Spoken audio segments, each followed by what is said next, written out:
So Ekarageorge is our director of Ignite. So sorry, I don't want to block you. So Evie is going to go over the ground rules. I'm going to get the microphone. We're going to pass it around. Tara, go ahead. You can explain, Evie, who Tara will be. So Tara, our lovely Tara, is going to be our timer. Every time your 60 seconds are up, she's going to yell, "Time." And that'll be your nice reminder that your 60 seconds are up. Like Barry said, it's not because we don't want to hear you finish your thought, it's just because we want to make sure that everybody gets to be able to share their thoughts together and get an opportunity to do that. So 60 seconds to respond to each question. Make sure that you are comfy cozy with the mic. So we want to make sure that everybody that is watching, either in their office because they couldn't make it today or at home, is able to hear your thoughts as well. Those are just as important as our experts that are going to be presenting today as well. Use your outside voice, so make sure that you're projecting loudly and comfortably. And of course, have fun. This is not serious, it's more so really just learning about what people's experiences are regarding the topic and what they're experiencing in the community, because that's how we're going to learn and be able to be on level ground together. So we're going to start with employee and team wellness, so burnout questions. There we go. All right, so we're going to pass this microphone. What we're going to try to do is just pass it down. If you don't want to say anything, just pass the mic. It's okay. You're not going to get graded. But if you do speak, put it up here and talk loudly, not down here, because it doesn't do anything. So anyway, so I'm going to ask the first question. I got a couple I circled that I want to make sure we get to. So we'll start on Peter's side. What's your current energy level at work on a scale of 1 to 10, Peter? And what's contributing to that? How about that? How about that? For those of you who don't know me, I'm Peter Larson with Cobb Technologies, and I'm an outside sales rep. So my energy level has to be up, up, up, most all the time.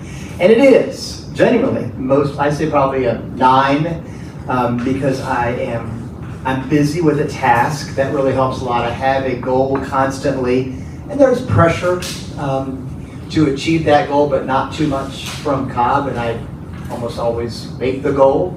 So what's contributing to it is a good work environment, a wonderful boss who he is wonderfully supportive, encouraging, good culture, good product, and great people here in Richmond. There you go. There you go. 60 seconds. It was 43 seconds. Very impressive. Eve Arthur with Leith HR Group. I'm a senior HR consultant. My current energy level at work, probably an 8. And really that has a lot to do with the clients that I interact with, but also the energy that I get from doing a lot of continuing education. So although I have all of the letters after my last name, I'm attending webinars maybe 2 to 3 times a week, making sure that I'm up to date on local changes. But I am the only HR person for Leith HR in the Richmond area. So what contributes to me keeping my energy level high is using the tools that are available to me, using technology, using AI, and embracing things that I don't know how to do. And really just challenging myself to stay current, use tools, and use technology. Very good. Hi, I'm Tabby. I work at ITAP in Chester, Virginia. So we're an industrial engineering construction company. I'm in our HR department. So I would say my energy level right now is probably around a 7 or 8. Definitely heading towards the waiting side. We are heading into our benefits, open enrollment, renewals. Yeah, all of the holiday stuff that I run. I handle a lot of our community relations things. So we're getting ready for all the angel tree programs, things like that. So it's a very busy time on top of all the holiday parties and end of year things that we do with our employees. So we're trying to keep the energy up. Good. Our staff, sometimes when we're in these conversations, do not respond, so you can pass the mic. You guys are welcome to respond. No. Debbie, no? I'm good. Okay. Wow. Sometimes these conversations aren't good for everybody. Sometimes we're a waste of time. But anyway, go ahead. So Bill Lund, Regional Vice President with Qualified Staffing. So we're a staffing recruiting firm here in town. I get to work with some amazing people. So when think energy level, I would say closer to 9 to 10. I know Peter knows some of the folks I get to work with, and they're just fantastic folks. They bring a lot of energy. And yesterday I participated in 8 meetings. And then I got home and I had 2 meetings with church. But I was still so energized after yesterday. It's just because the people, the interactions we had, and we were able to solve problems for people and help them with their recruiting efforts and make a difference in people's lives, both the people we put to work and for the companies that we serve. Awesome. Hey everybody, it's almost like this question was made for me because I specialize in burnout prevention, as you guys are going to see with my talk. So great to see everybody. My name is Brennan Hilleary. I own a company called Build Your Power. So it's all about helping organizations with burnout prevention and strengthening their culture. So I would say my energy level is just being a solopreneur. It fluctuates. There's some days where it's an 8 or a 9. I'm feeling right in the high of entrepreneurship, and there's some days where it's a 5 or 6, and I don't feel like I want to do anything. So I feel like for me, what keeps me at a consistently probably 7 or 8 is just because I believe in the work that I'm doing. And as you guys will learn in my talk, I really just believe that burnout is a mix of making sure you're doing stuff outside of work and inside of work that energizes you. So I tend to find a good balance as I try to practice what I preach. So. It's me, Christine Roberts, Core Consulting. I would say, and I'm staffing as well, so I work with some amazing people, some amazing clients that I work with, but I know in operations, so we're a small firm, and I wear multiple hats, and so we're about an 8, I would say in the office, because it's not a lot of people, but I'm the cheerleader. I'm the one taking care of making sure everything's happening. And I have a lot of energy, which is insane too. So, but I think it's also what you do, what you get and receive, and it's working with people that if you put the positivity out there, you're gonna get it. I hope it. Sometimes it doesn't always happen. I get terrible calls. I get great calls, but I do believe in good and how you present yourself has a huge impact. And our tagline's kind of interesting. I always think is making a positive impact in the lives of others, and that's going with burnout no matter what. So.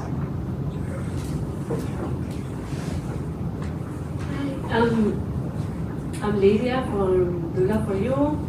Good question. I think more about that, but my level energy is good, but I have too much meeting and sometimes it's not fun. Come on in. Hi, I'm Tina Dunville. Good to see you anywhere. Yep. I'm co-owner of Lightspeed Restoration. I'd say 8 or 9 would be my scale. Depends on, I walk in and introduce myself. I'm doing business development, so sometimes you get that good feeling, and sometimes you have to read people and go, okay, this is not going to go well, so you just kind of introduce yourself. So I'd say that's probably where I'm at. Karen? Okay, good. All right. I'll answer it. I think my whole career I've been a tennis. The way I was raised is the way of life. We have choices. This is something we control. I believe the expert will tell me if I'm wrong or right in a little while, but I believe this number we control personally. Nobody can interfere. Does not mean we don't get frustrated. Doesn't mean we don't get down as far as people around you. You mean you can't get this right? I explained it to you 10 times. Just like the poor guy hanging the signs, they just spelled manager wrong, and he has to put the sign up, so they have to come back to the drawing board and spell it the right way, right? Things happen, but his day cannot be ruined because manager was spelled M-A-N-A-E-R-G-E-R or something like that. Something I would do. His company should never do that because they're in a of spelling. So anyway, I believe this is what we control individually, and we are so fortunate to have the choice to be a 1 or a 10 and anywhere in between. So, and Core Consulting, it is great to be right down the street from you, huh? Absolutely. How close are we? Like 2 lights, 3 lights? It's not very far. I can find it. Well, the Matt told me where you got it. Honda. So we took the staff. You guys took us. We went with Council of CEOs last year, and the staff went this past week, and some of them never been there. And I think it was a great lunch, and it's a $13 menu starting at. It's a no-brainer, right? It's cheaper than Boychek's, which is great. Boychek's about $18, so pretty good deal. Yeah. We're going to go to the next question. I'm going to skip down to number 3. Let's see. Nope. Yeah, 3. I like the way you did this. Evie, let's give it up for Evie on his creativity. Man, this makes us at a whole different level. But I want to know, and I'll start with Peter again. What is one small thing that helps you recharge during your day? Man, you got so many. But so many. Well, probably because so much of my work life is measured by performance. Like, did I make the sale or move the prospect along more toward or developed a new relationship that we didn't have before? So I look at all that, and what recharges me is even just a new friendship is enough. A sale is great, but a new friendship is enough, and I instantly feel recharged really by that, and that helps me to go on to the next one. Well, in the HR world, having something to recharge you every day and during the day is really important. But for me, it's the aha moments with my clients as well as with employees, building relationships. But when they all of a sudden say, that really helped, or I really needed somebody to say that to me today, just being available for people, that recharges me on a professional setting. And then I listen to a lot of music. I have to listen to music. There's different moods, there's different work vibes, but really for me, it's recognizing I need something to keep me sane as well. So we're going to throw in here, start listening to Virginia Breeze, download the free music app, everybody. It's music from the last 50 years, so stuff you're not going to know all of it, but the advertisers on there, we control the advertising, so a lot of them are accredited businesses and or small businesses looking to get a foot up in marketing, and I won't charge you. So if you want to do an ad, but first you got to start listening to know the audience, and it can be heard around the world. So it's a music app, Virginia Breeze. Okay. Sorry. You're fine. So one of the things that I do is just kind of step away from the situation, just kind of get my brain out of it. So I'll just stop and do like a 5-minute stretch or a little, office-friendly little workout, kind of do some breathing, separate myself completely from what I'm actually doing. Maybe fresh air or a fresh cup of coffee, and then learning new ideas. So we just had our board retreat and listening to all of our directors come back with just fresh ideas for us to consider. It was really good. Cool.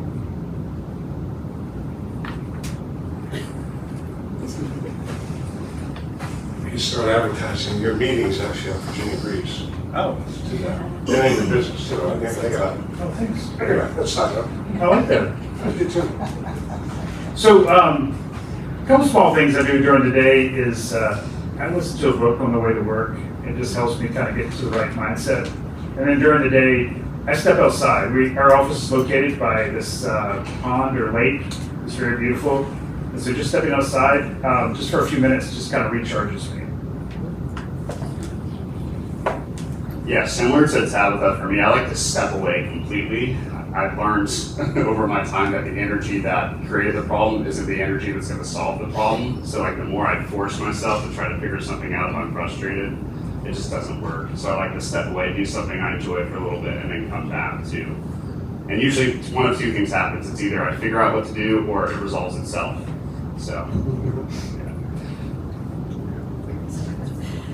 For me, it's probably because I'm in and out of clients' offices all day long. It's probably just that time in between as I'm driving, listening to music or whatever, and relaxing.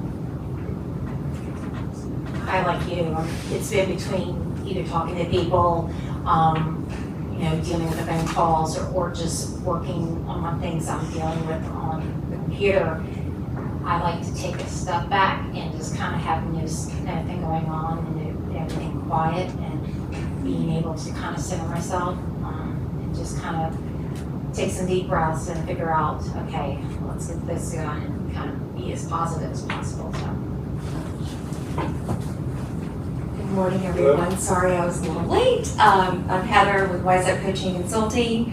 So not to be repetitive, but I agree stepping away. But what are you doing when you're stepping away? I'm fortunate that I work out of my home office. I have pets, so that's like therapy, right?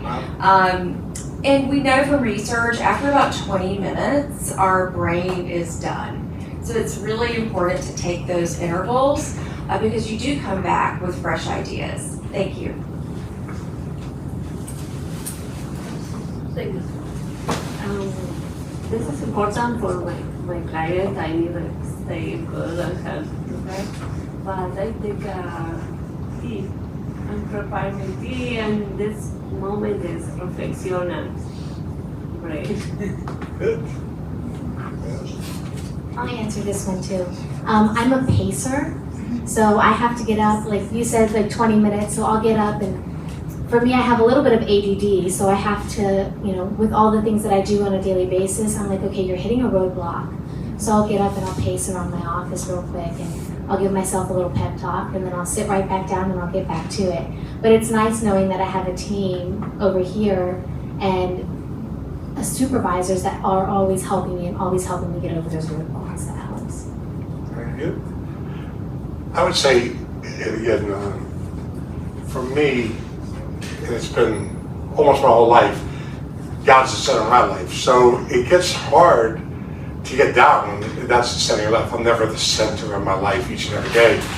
It doesn't mean I don't pay attention. I don't push people to be their very best. There's nothing worse for me to come in and see, no matter where I've worked, and I've worked with thousands of people that strive to be never their best. They just show up and suck oxygen. Life is too short. There's so many great things. If you just try a little bit more, don't put yourself in the center. If it's putting your coworkers in the center, or the brand and the purpose of the brand, or the product in the center, you're not going to get tired if you believe in it. Peter believes in what he provides technology-wise, and he never, ever lets that down. For as long as I know him. We all know him, and we know that's the truth. So anyway, that's fine. We're going to go to number 6. So we'll start over this side this time. So Christine, hold on. Number 6, when was the last time you took a meaningful break from work, and how did it impact you? Think about that a minute, and think about what the words are asking you. It's not, is it a break to the bathroom, or is it a break, or a career change? My oldest just graduated from high school, and now she's going to Virginia Tech, which I see Virginia Tech right there, and kind of because she's on right now. And so my husband and I knew that when that was going to happen. I knew that our family dynamics is going to change. I have a youngest that's a 10th grader. So, and my husband and I work together, which is wonderful sometimes, and sometimes crazy, but we are family, and that's where we decided to make sure that we had a trip, or I wanted to make sure we had a trip for us when she graduated, so we went to Punta Cana. And even though, I was there, I was like I'm doing this, I'm gonna have my phone with me, but I'm taking this time for me and for my family. And it really made a big impact of all of us being together, because we hadn't really had that for a while, because as a business owner, as people understanding here, you don't get that very often. So I made sure of taking that break from work, and it was a nice week, and it was really something that we will have memories forever from lasting.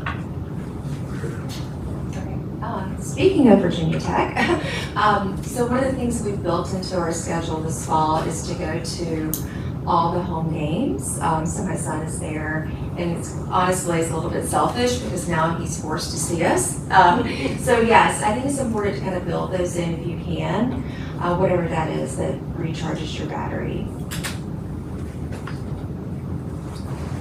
So I really enjoy playing golf, and so I signed up for the Virginia State Golf Association one-day events this year. So I've played in about 4 of them, and I'm playing one next Tuesday. But I found I just disconnect those days and just focus on playing golf and enjoy it. And they take place in the middle of the week. So like I'm taking Tuesday off next week.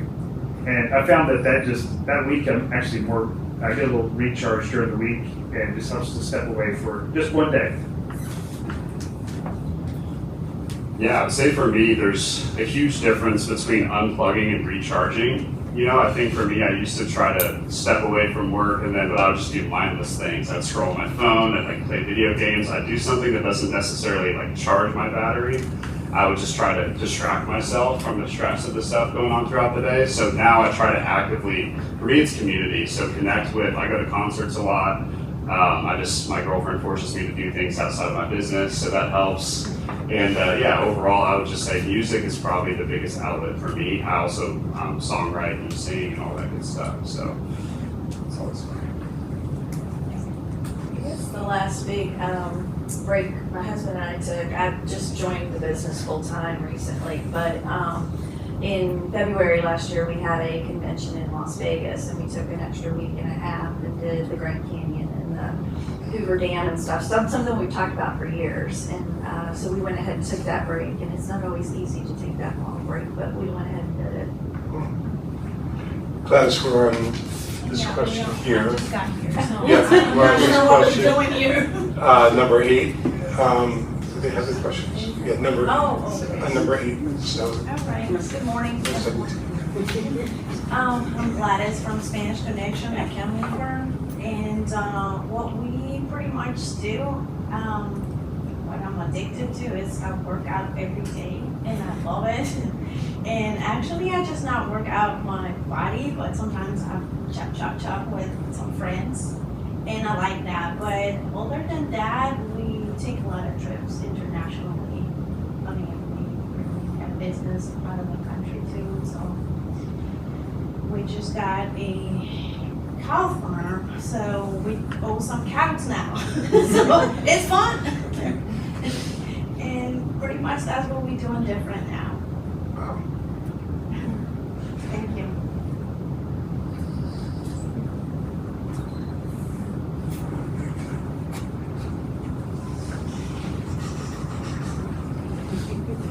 What do I have?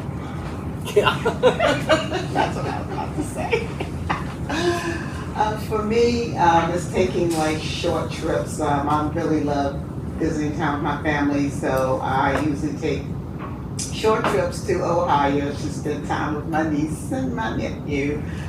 They are the really center of my heart. I really love them, so I really enjoy being around them. As I tell anybody, it feels good for someone to really love you that much. So I love spending time with them. So I make many trips to Ohio.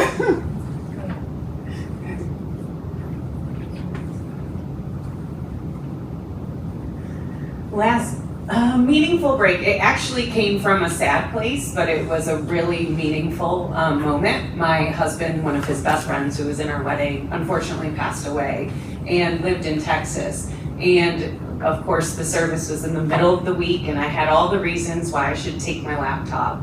And for once, I actually was just there and present with my spouse and with their family as well. And so for me, it was really meaningful not only to have a leader that was like, okay, yeah, don't take your laptop, but also just being present.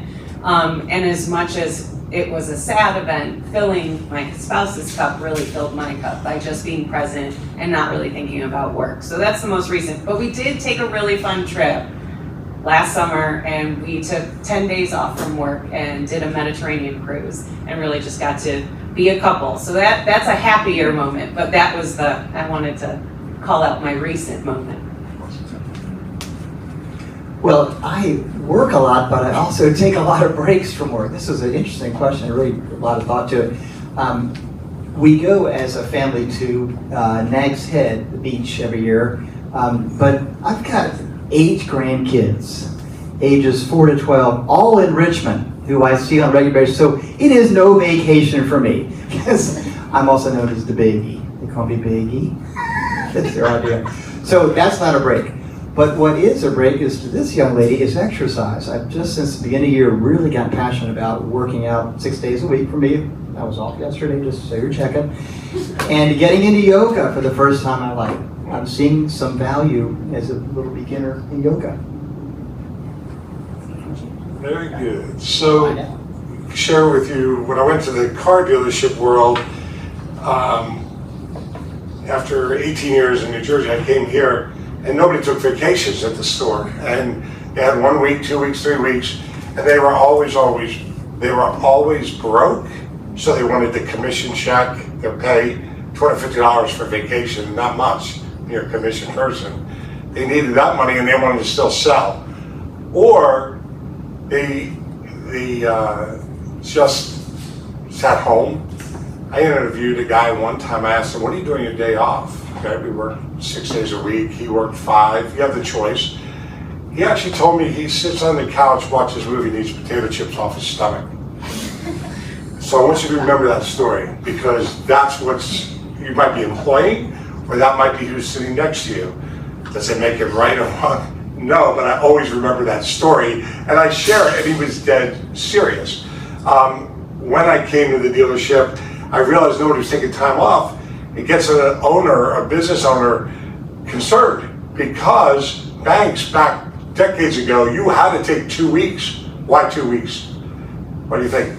Things surface to the top, right? If there's embezzlement and fraud going on, you can't, 1 week you could cover for yourself, and now with remote phones or remote computers, I bet you can cover pretty well. So embezzlement gets to be a bigger game, right, or theft. So they made you in the past, I don't know if they still do, take the time. And it wasn't they didn't care if you felt good about yourself, it was about the legal side and or fraud side. That being said, what I find is working with people, coaching people, the statistic is 7 out of 10, I bring this up ad nauseum, 7 out of 10 Americans cannot write a check for $1,000. If you can't write a check for $1,000, this can't mean the same, they can't plan a Mediterranean cruise or your vacation. So if everybody could get focused on, let's just say a vacation club, wherever you work, whatever your friends and family are, accounting world, when you're talking to your folks, we created a deal with Virginia Credit Union. We're the first employer, I believe, in the country and the world. I'll make that up, but it feels good. But Virginia Credit Union, for all the employees, okay, except for me, I mean, I'm putting the money in the account. I asked them to put $20 in the credit union every 2 weeks. My goal then would be, that's 26 times 20 would be $500 some. The Better Business Bureau put in, or is going to put in, don't worry, it's coming, you guys are saying, where's my money? That's Inspirity's problem, they can't figure it out. So we're gonna give you 25, you're gonna be up there, and at the end of 52 weeks, the Better Business Bureau, if they have the $500, we are going to match and get them to $1,000 in a savings account. And at that point, the next year, we hope to move it up, because it gets easier and easier and easier to save, but you gotta have a program. And then you have to have the reason. Vacation Club is the best, you know, retirement and everything. Vacation Club is today, so that's a good thing. Let's look at number 8, and that's, if your team or organization can change one thing to support wellness, what should it be? You guys do a lot of things right, but I bet you can think of something. Think hard. That is hard to think about, because we do at Cobb do a lot of things to support employee wellness. Boy, I just really can't think of anything. It's really well balanced, because people are encouraged. In fact, just something, a little fun fact about this. If you're there 20 years, you get a month off paid. Everybody who's been there 20 gets an entire month off paid. You don't have to check email, and that's just a really great employee wellness thing that they do for employees. Because I'm a very small team, I would say EAP. Having an employee assistance program is number one. And if you don't know, it often gives free mental health therapies and counseling sessions, up to 3 to 5, depending on the vendor. But for me, that's what I need, right? I'm dealing with people in challenging situations, or maybe having to have difficult conversations, or coach or counsel, or help somebody find a new employment because they're not gonna work for our client anymore. But really that EAP, meeting people where they are. I would like an EAP, so when I have one of those hard conversations, I can just do a quick phone call. So for me, definitely just additional support on mental health. Our group is very involved with employee wellness. That's one of our main focuses. But something I would recommend, just kind of outside of your typical EAPs, is just setting aside time for your groups to kind of take the temperature on everybody's mental health. kind of think about what's coming up, how can we prepare for that. And then one of the things that we've done recently is we had Brennan come out and talk to our group. And I highly recommend you do that. It was a great experience for our group, and it has definitely put us in a better position going into these crazy months ahead. Great recommendation. And by the way, Better Business Bureau is going to do that today. How about that? Thanks. Yeah, I would say, so I call myself a fractional chief wellness officer. So this is a huge subject. And I feel like especially for small businesses, you know, I always say what got you here won't get you there. So a lot of the habits and behaviors you've had to rely on to build your business, which is working a ton, not taking a lot of breaks, that's not going to help you with scaling your business. And so I would say measure it. So one of the big things I do with teams is I do anonymous surveys a lot, and we measure things like disengagement. We measure things like absenteeism. We measure things like stress levels, because I feel like businesses are so focused on outcomes, which happens after months of behavior. You know, so you got to find a way to proactively get a pulse check on your team and know how they're actually doing in a non-biased way. And if you do that, then you can prevent things before negative things happen, right? Before the numbers come out. So that would be my biggest recommendation, is figure out a way to measure wellness in some capacity.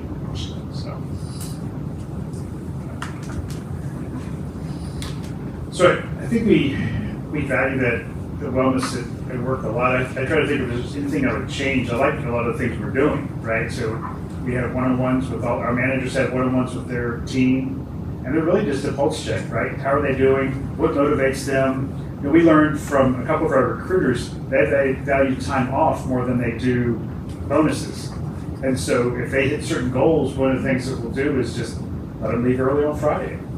And so we found that that is what they valued. And the other thing they like is a sweet treat. So sometimes they'll go run up to Sweet Frog or go get some ice cream, and just fun things like that. But understanding what the team wants, what they value, and then having those incentives for them to just promote that good workplace, good culture. Thank you, Bill.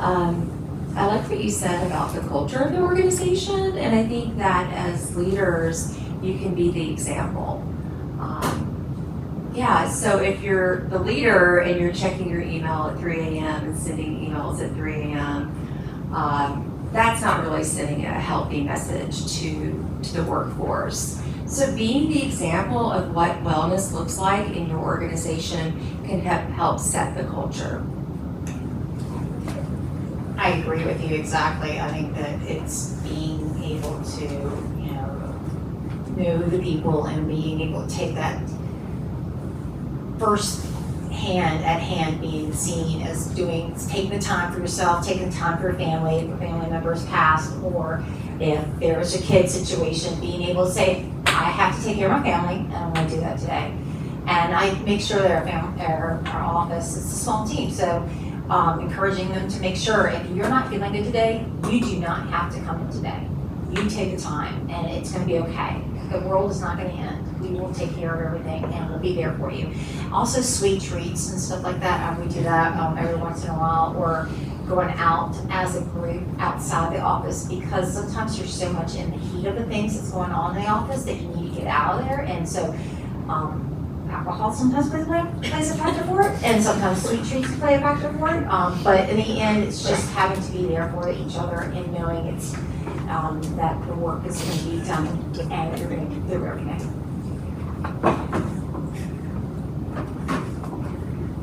Well, I would say the same thing. Just to have that relationship with the employees is important, to know everything about them, and balance with the different personalities is good too. They're very outgoing to, motivated, very quiet person. That's actually works. And we have this policy that we'll call every birthday we go out and celebrate everybody's birthday.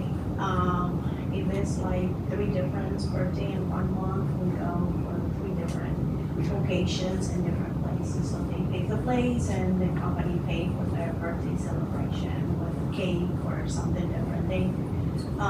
They're very happy to be out and actually not be in front of the screen all day and just for 2 or 3 hours just being on different plates and enjoy with each other.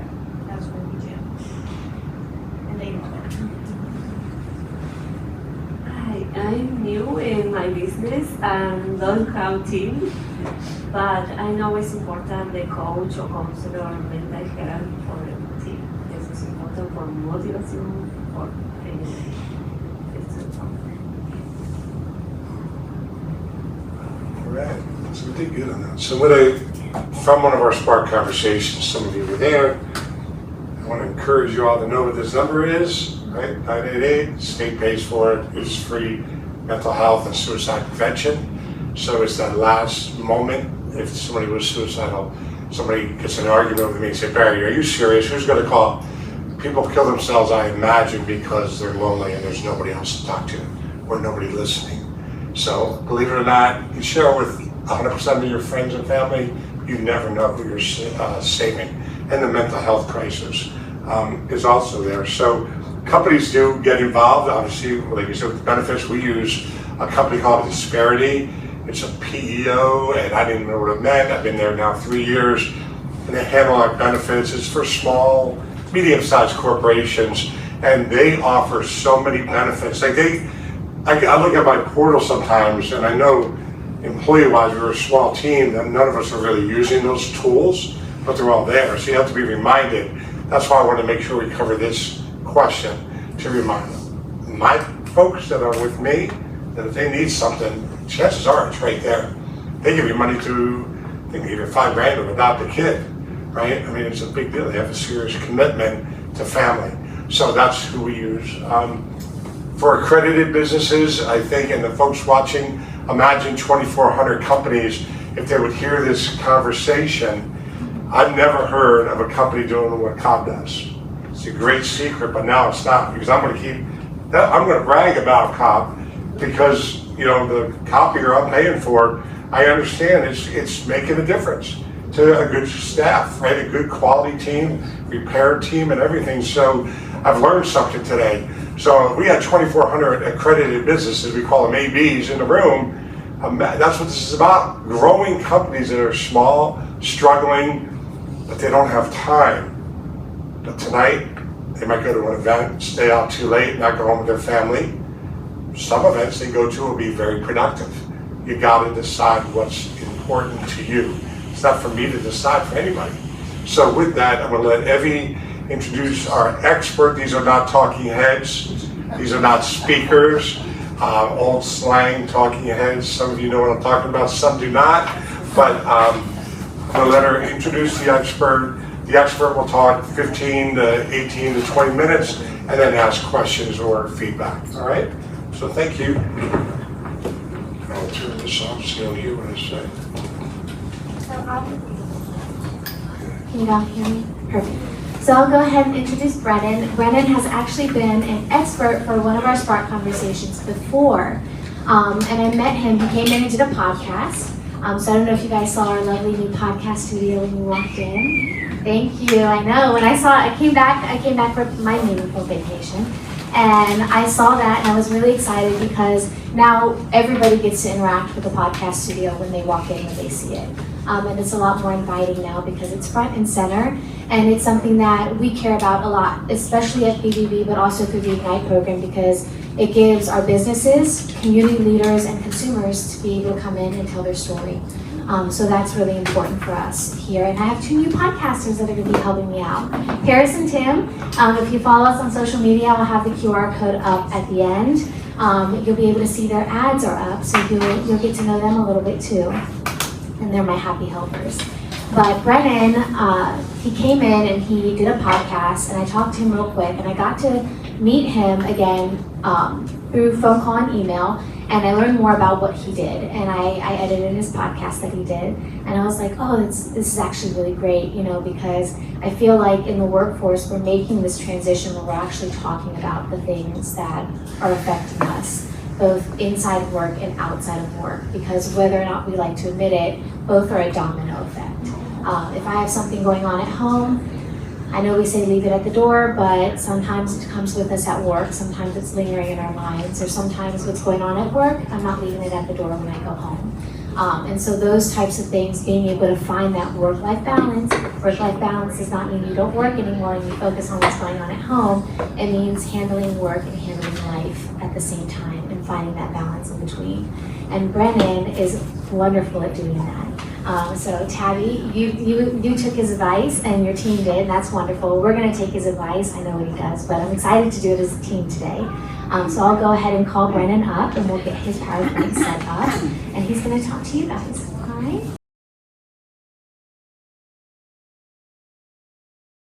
Yeah, hi everybody, virtual, in person. My name is Brennan Hilleary and I'm a fractional Chief Wellness Officer. Fancy way of saying I help small organizations with their culture, prevent burnout, and also just reduce turnover.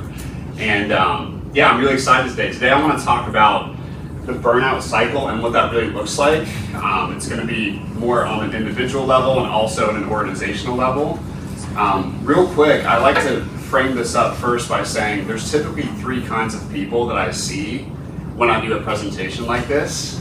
Person number 1 is the person who may not be experiencing burnout symptoms, but they want to learn about it because it's a hot topic. People are really talking about it, like Evie said, and they want to have proactive tools to make sure they don't get to a point where they're dealing with burnout or their team's dealing with burnout. So that's person number 1. Person number 2 is the person who is experiencing burnout symptoms, but they maybe haven't connected the dots yet between what they're experiencing and it being burnout. Maybe because it's so normalized, maybe because they're just used to being exhausted all the time or tired, and maybe they just haven't ever been taught about really what it is. I feel like everybody who I talk to about burnout, there's different perspectives. So my goal is to kind of universalize that today and make it easy for people to understand.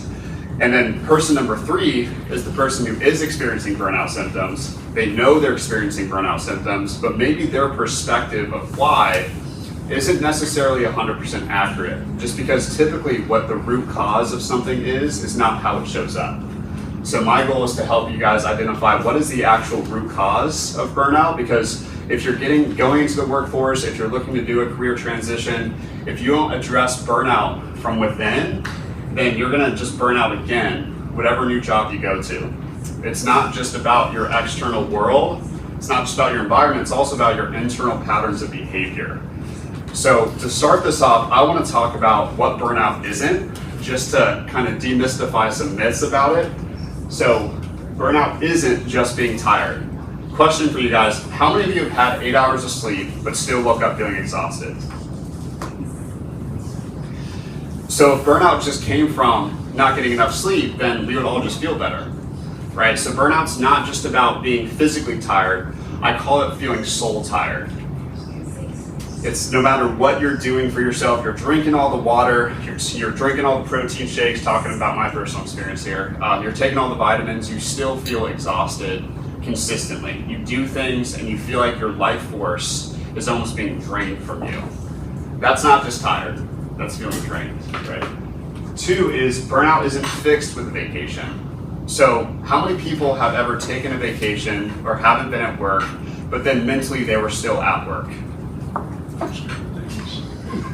My analogy I use for this, it's almost like you have 100 tabs open in your brain, right? And with your computer, if you have a ton of tabs open, the more tabs you have open at a time, the more it drains your battery, right? So it's not just about physically what you're doing, it's about, are you mentally closing the tabs? So that would say, yeah, burnout isn't fixed with vacation. Burnout isn't a sign of weakness. So I come from the background of the Marine Corps. You guys are gonna hear my story a little bit. I used to think that burnout was a personal character defect. It's like, oh, I'm just not disciplined enough. I'm too lazy. There's something wrong with me. Instead of seeing it for what it is, which is a call to action, burnout is a signal that there's something out of alignment.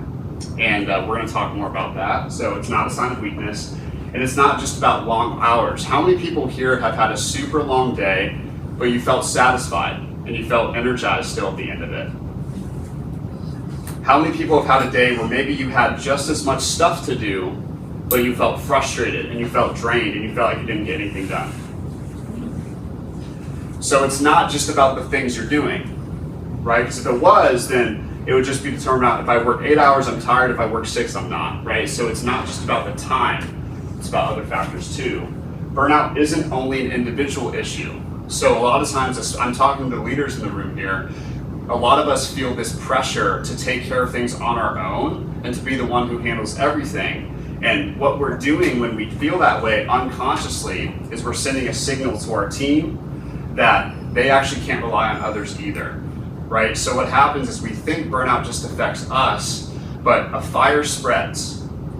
So unintentionally what we're doing when we're not addressing our own burnout is we're actually spreading it to the people that we care about. So it's not just about us.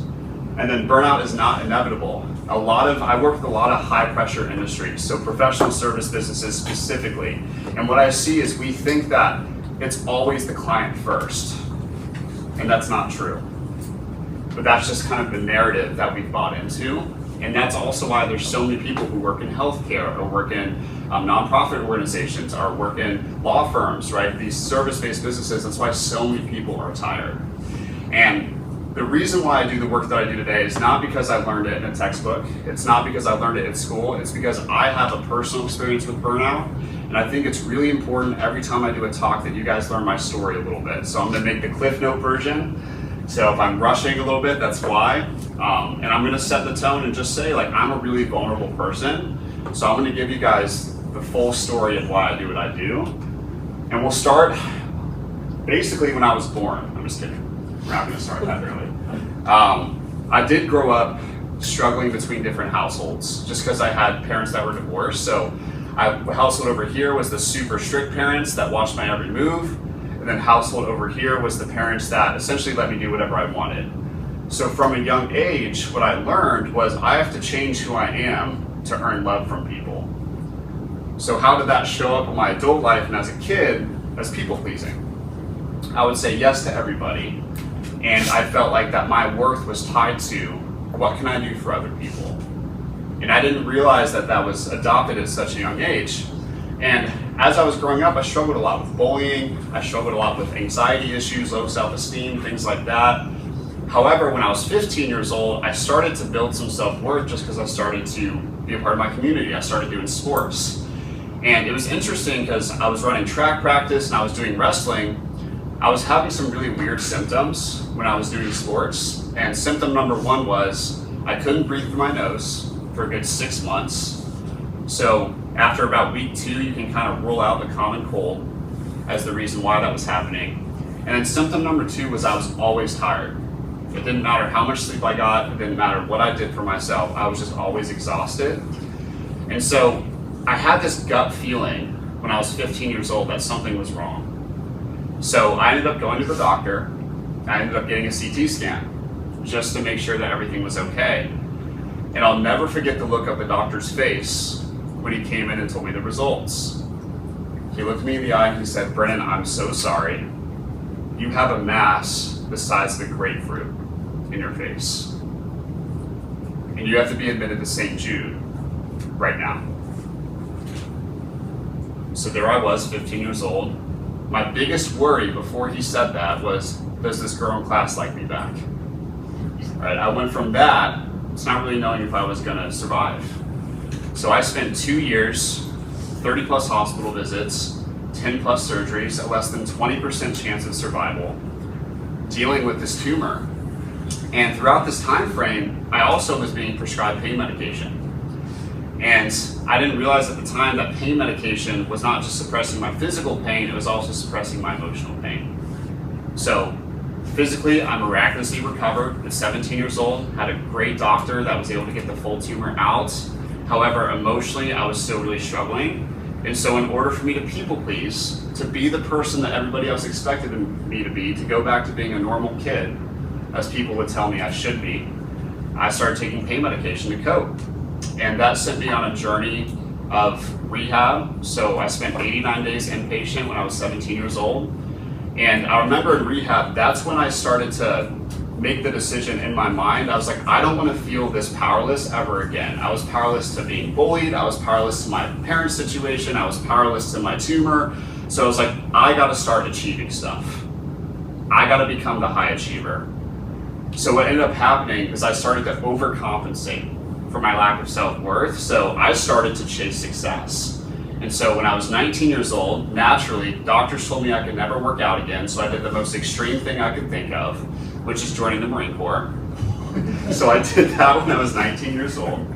And essentially what ended up happening is I started to just like build this identity of the archetype of the high achiever. I started to work for this corporate organization at 19, this nutrition and supplement company. I moved up every single year, got promoted every single year, moved all over the country for them, worked with a ton of teams, a ton of people, and I truly loved what I did. And what ended up happening throughout that experience is a few years into it, I started experiencing burnout symptoms. I ignored them because I didn't feel like it was something that was important enough to be dealt with. Long story short, when I was 25 years old, that fuel that I was using, that low self-esteem I was using to fuel my success, it ran out. And essentially, when I was 25 years old, I collapsed due to exhaustion. I was standing in the store of one of the places I was managing, and I fell on the ground, and I passed out because I was so exhausted. I was addicted to stimulants. I was addicted to overworking myself. And from that point on, the next 3 months, my whole life unraveled. I lost my job, I lost my relationship, I lost the house that I was living in. And essentially, I had to figure out how to build my life from the ground up after that happened. I was 25 years old when that happened. And so I had to figure out what happened, how did it happen, and then eventually that turned into how do I prevent other people from having to experience what I experienced, to figure out how to be the person they came here to be, but also how to create fulfillment in their life outside of work. And so that's what fuels the stuff that I do today. It started with just one-on-one coaching with executives. Now it's helping entire organizations embed wellness into their culture so that they can grow and scale without having to sacrifice their people's well-being to do it. So that was a Cliff Note version. Still kind of long, but it's really important that you guys hear my story, because while you guys may have not dealt with those extreme circumstances, I guarantee you guys can relate to some of what I'm saying in some capacity. So my hope is to, again, just crack the safe wide open with this conversation, because it's so important. I almost lost my life because of that. So to summarize what I think burnout is, and this is the advice I want to give to people preparing for the workforce and also people in general, is burnout happens when your daily actions don't align with your deepest value system. Meaning that I'm forcing myself to be someone I'm not in some capacity of my life. Whether that's in my career, I feel like I have to wear a mask all the time. Whether it's in a relationship, maybe I know deep down that this person's not right for me, but I'm terrified to address that, so I keep doing this thing and letting myself get drained. Maybe it looks like in an organization, like I love doing one part of my role, but not another part of my role. So, those are some different examples. And a leader's misalignment becomes the team's reality. So if you are not aligned in your life as a leader, meaning that you're not doing things outside of work to help fill your cup up, then what's going to happen is, again, you're going to unconsciously spread that to your team. So that's going to be kind of the gist of the root cause of burnout in my perspective. And there's some statistics here. I won't read all of them. I think all of us know in this room that burnout is costly. It's not just a thing that makes us feel bad, but it also costs companies a ton of money, specifically up to 200% of people's salary. And by the time somebody leaves an organization because of burnout attrition, mentally they've been leaving for 3 to 6 months. So you're not only losing the money from losing the person, you're also losing the productivity that they started to drop off on 3 to 6 months before they left too. So quiet quitting is a real thing. And so we need to figure out a way, again, to get a pulse on the team before they quit, and to create psychological safety within the organization so they feel like they can come to their leadership with issues. And maybe some people right now are thinking about changing their jobs because they feel like they can't come to their leaders for help, right? It's a huge problem. So just some statistics there. And I just want you guys to visualize a little bit, real quick, what if there's another way when it comes to the way that we can live our life and work? What if hitting your goals didn't require sacrificing your health or happiness? What if both peace and hard work could coexist? What if joy wasn't a luxury, but something you and your team was able to experience every single day, or just you individually in your life? And then what if there's a way to not only be successful, but feel fulfilled, and to lead teams to feel the same? So I just want to strike up that possibility for you guys. And I also want to talk about real quick why I think that's not happening right now. There's 3 kinds of burnout behaviors that I see. So I believe that burnout is not so much a result of our circumstances, it's more so an internal pattern of behavior. And I want to talk about the 3 archetypes real quick of how that shows up. And I want you guys to really think about, maybe if you feel like you're a part of these archetypes, which is okay, which archetype are you? Archetype number 1 is the people pleaser. Okay, so the core fear here is disappointing others, rejection, not being liked. I think we tell ourselves like people pleasing is like out of generosity. And that makes me feel good when I say that. And listen, I'm all about lovingly confronting things. I don't think that people pleasing comes out of generosity. It doesn't come from a place of overflow. It comes out of a fear and insecurity of not being liked or not being perceived correctly from others. So that means that I don't do things for others sometimes because I want to do things for them. I do it because I'm scared of what happens if I don't. And that's a really important distinction. So that's kind of the people pleaser. I feel this impulse to help instead of this desire and pull to help. Really important. So saying yes to everything, that's a big sign that maybe people pleasing's in our psyche a little bit. An inner thought pattern, if I say no, they'll think I'm unreliable. The personal cost of that is exhaustion, resentment. Listen, y'all, people pleasers are some of the most frustrated people I know, just because it's hard for us to advocate for our needs sometimes. Loss of boundaries, damaged personal relationships, and then the company cost of continuing that is disengaged employees, hidden resentment, and then increased turnover risk. So thankfully, it sounds like a lot of people in here work for companies that care about their people, which is amazing. They probably had to learn the hard way. They probably had to go through this stuff first. And that's why it's my goal to make it with small businesses. You don't have to lose good people before you figure this stuff out. So that's the people pleaser. 2 is the overachiever. Core fear, being perceived as unsuccessful or not feeling like enough. So no matter how much we're doing, we never feel like we're doing enough. One other way to think about this is imposter syndrome. And the common behavior with that is constantly chasing the next achievement and rarely celebrating wins. So maybe at first when you achieve stuff in your career and your life, it felt really good, but then slowly over time, it's felt less and less good. And then in order for me to feel better, I keep trying to set higher goals and keep trying to do more to chase that same feeling that I first got when I started to do it.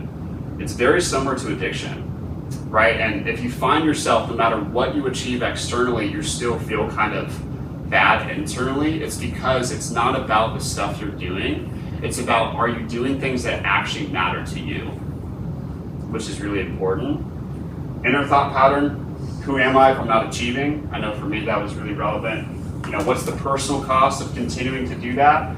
Dissatisfaction, emotional emptiness, fragile identity, neglected relationships, and health. For me, I sacrificed everything for the sake of my job.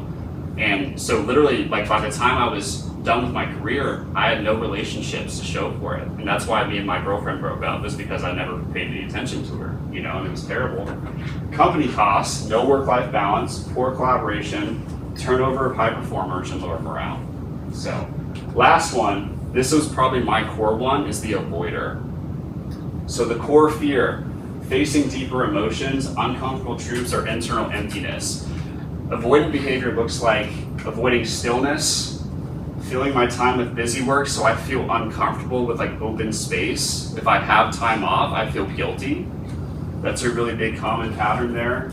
Scrolling, substances, for me it used to be drinking or whatever I could, edibles, whatever I could get my hands on. And then mindless tasks. And really that comes from just like a fear of slowing down, because there's stuff that we've suppressed that will come up if we slow down, and we don't want to face that stuff, right? So instead, we're just going to stay busy until eventually our body is so exhausted, we're forced to confront it. And usually that's way worse than if we just take the time to do it ourselves or get some help to do that. Personal cost is anxiety, numbness, disconnection from joy, lack of clarity, and just not feeling super fulfilled in our lives. Company cost is wasted productivity and busy work, so everybody's really busy, but nobody's actually getting anything done. Mistaking kind of motion for progress. And then missed priorities, procrastination, and just not being super innovative, like things just being kind of black and white. So those are the 3 archetypes. And again, this isn't meant to call anybody out, maybe a little bit, like call you out lovingly, but it's really meant to help you see, like, I can change these patterns of behavior, and this doesn't necessarily have to be how I approach my life, right? To summarize that, burnout is not an overworking problem. Overworking, I believe, is just a symptom. I think burnout is more of an identity and systematic issue, meaning that when I believe that my worth is tied to my accomplishments and it's just all about the outcome, then I'm gonna lose my sense of self. And then what happens is a lot of times companies reinforce that. So it's like, you are only as valuable as how much money you produce for us. Or you are only as valuable as what you do for us, right? I'm sure there's people here, maybe show of hands, who's worked for a company where you felt like just a number. So that's a result of people, it's not even companies consciously try to do this. It's because like they don't value themselves unconsciously, and then it shows up in the whole organization because that's how the organization was built. Is people who care more about what they achieve than their own well-being. And that spreads throughout the infrastructure of the organization. So I want to give you guys something practical that you can start doing to figure out how fulfilled are you in your life right now, because if you're changing jobs, if you're wondering maybe to pivot from what you're doing, before you make any drastic changes, I want you to do an audit of where your energy is right now. And to preface this, before I tell you about this exercise, I believe that burnout is as simple as when the ratio of stuff in your life that drains you outweighs the ratio of stuff in your life that fulfills you. So it's not just one area. Burnout doesn't just come because I have a draining job. It's also probably because I have a draining family life, a draining social life, a draining physical health life. Like, so these different areas that we don't take care of, it kind of trickles into our career. But because we spend so much time in our career, we think it's our job. I see this all the time with leaders. I'll always like do a workshop, and a lot of times employees think that their burnout is because of their job and their leadership, when in general, it's mostly because they're not taking care of themselves outside of work, right? So to negate that, step 1, I want you to pick a day of the week, a day that you're most busy, and you don't have to do this now, just you can do this in the future, and list everything that you do on your busiest day. Step 2, I want you to rate the impact. So I want you to label each activity. So I want you to label it with a minus sign if it costs you energy. So like when I'm doing this thing, do I feel drained as I'm doing it? And then on the things that energize you, I want you to put a plus sign. So this thing energizes me when I do it. And then if you're not sure, just put like a squiggly line if it's kind of neutral. It's like it doesn't really drain me or energize me. At the end, I want you to spot the pattern. So I want you to add how many plus signs you have versus how many minus signs you have. More minus signs equals you're probably in a burnout cycle. More plus signs mean you're probably in a place where you have a little bit more fulfillment. And again, this can kind of vary, but if in general, let's say you do this for a week and you notice like kind of your minus signs for a week are higher than your plus signs for the week, it's really important you look at what areas of life are draining me right now. Like, is it minus signs all over the stuff I'm doing for my job? Is it stuff I'm doing with my family? Is it stuff I'm doing for myself? Like, where in my life am I feeling the most drained? And then how do I replace those minus signs with plus signs? So that's a practical exercise you guys can do. And if you guys are able to do this and you guys are able to start prioritizing the stuff that lights you up, then all of these things are going to happen. I'm not going to read all of it because I'm pretty sure I'm running close to time anyway. Where am I at with time? Oh, I got 10 minutes. Sweet. All right. Well, I'll read all this then. So if you guys do this stuff, you're going to wake up feeling energized every morning, knowing your day is going to reflect exactly what matters most to you. Relationships are going to thrive because you're truly present and engaged. Your health is a daily priority rather than an occasional afterthought, and experiencing joy every day. So that means I feel like we have this belief in society that says rest and joy have to be earned, meaning that we think that, well, once I get all my stuff done, then I can do stuff that I enjoy. How many people set the intention of doing stuff you enjoy at the end of the day, but then by the time the end of the day happens, you're so tired that you can't do it? So what if we made that like in the middle of our day? What if we were like, hey, let me do something that lights me up just because it lights me up, instead of feeling like we have to earn it, right? Because the truth is, rest and joy aren't luxuries, they're requirements. And it's like the fuel for us to keep doing the important stuff that we're doing. So we gotta treat it as such, you know? Imagine leading and influencing others from a place of authenticity and clarity rather than exhaustion or obligation. Listen, y'all, you know what authenticity feels like, right? Somebody can have the best words, they can have the best negotiation skills, they can like know human psychology, but energetically you feel it when somebody's talking to you and it doesn't come from a place of good intentions, right? So it's so important that I would rather be authentic and make a lot of mistakes and talk to somebody and lead in that place than act like I have everything figured out and feel this need to wear a mask and lead from that place. Because at the end of the day, people care more about who you are than what you can do for them. And I just think that if we just start to really accept that, people are gonna get way better at what they do anyway, you know? So, and then imagine the results, you know, if you really prioritize a culture of fulfillment in your organization and in your personal life. And whether you're the leader of the organization or not, let's say you're a team member of the organization, you know, you don't have the desire to be the head person.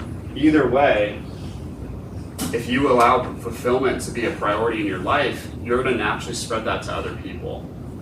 And that's going to result, as far as an organization, lower turnover, stronger morale, higher profitability, and a greater impact. So I believe that is it for the presentation. Thank you guys so much. Before I wrap it up, I will invite y'all, like I know there's small business owners in this room. So I specialize in helping boutique size organizations, anywhere from like 5 to 25 team members. So if you're interested in doing a free strategy call with me, I gotta plug myself. Just scan that QR code or come see me after. Don't wait until you lose somebody really important in your organization to start making wellness a part of the conversation. The world is changing. People can no longer force themselves to do things they fundamentally don't want to do, because that's just not something people prioritize anymore, especially after COVID. You know, it forced people to slow down and really figure out what's important to them. So you gotta lean with that curve, and it's my role to help you do that. So thank you so much. I'll leave that up there, and I'm open to questions. That's it.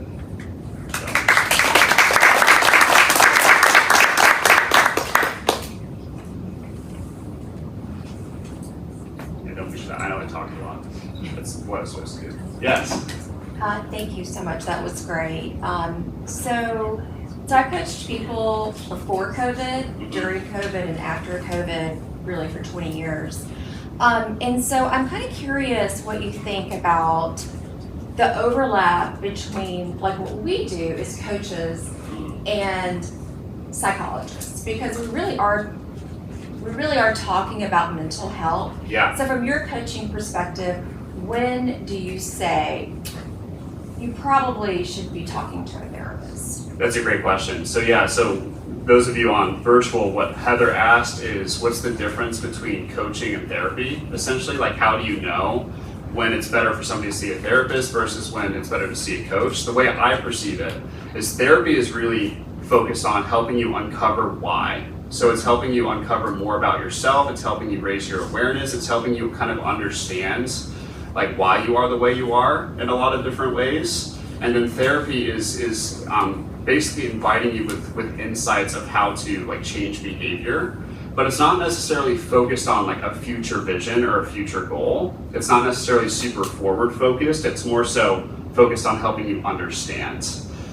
So I think of therapy as like relieving pressure from a pressure cooker. It's really good at helping you with just like dealing with like what you're experiencing and going through. Coaching is forward focused. So coaching is, there's a specific goal in mind that I want you to achieve, and I'm gonna help you with a system or a process or something that I've kind of created that's specifically made for your kind of issue, that I'm gonna take you through and solve that thing. So therapy you can kind of do endlessly, it's always helpful. Coaching is really helpful for a specific outcome in mind. So that's my perspective. So if I talk to somebody and I'm noticing that they're not necessarily, they don't have a specific goal, they're just really struggling mentally, and they just need some relief, and they need somebody to really talk to and problem solve with, that's when I personally would be like, listen, I think therapy is gonna be a better option for you than doing coaching with me. And that was more so for me back when I was just doing one-on-one coaching. So with organizations, typically it's a little bit easier for me now because I'm not carrying the weight of so much one-on-one work, if that makes sense. Awesome, thank you. No problem. Be curious, you young business person, I've heard it, again, being older, COVID. Yeah. COVID caused it. COVID. Yeah. COVID. Yeah. COVID. I got it. It's COVID. Now, what did it cause? I'm not asking you right now to answer. Sure. But the first person that can really define what did COVID really uncover for human beings around the world, because it's big. By staying home, roads empty, the world shut down, and then going to your point with the mental health, is that what it did? We were just so withdrawn, and that could come from just unemployment. Yeah. We've had that going on for 100 years. Right. So how do companies handle letting employees go? The one thing I would think would be, and I never thought about it, is to turn that person over to somebody like yourself to work with them, or to then find another job.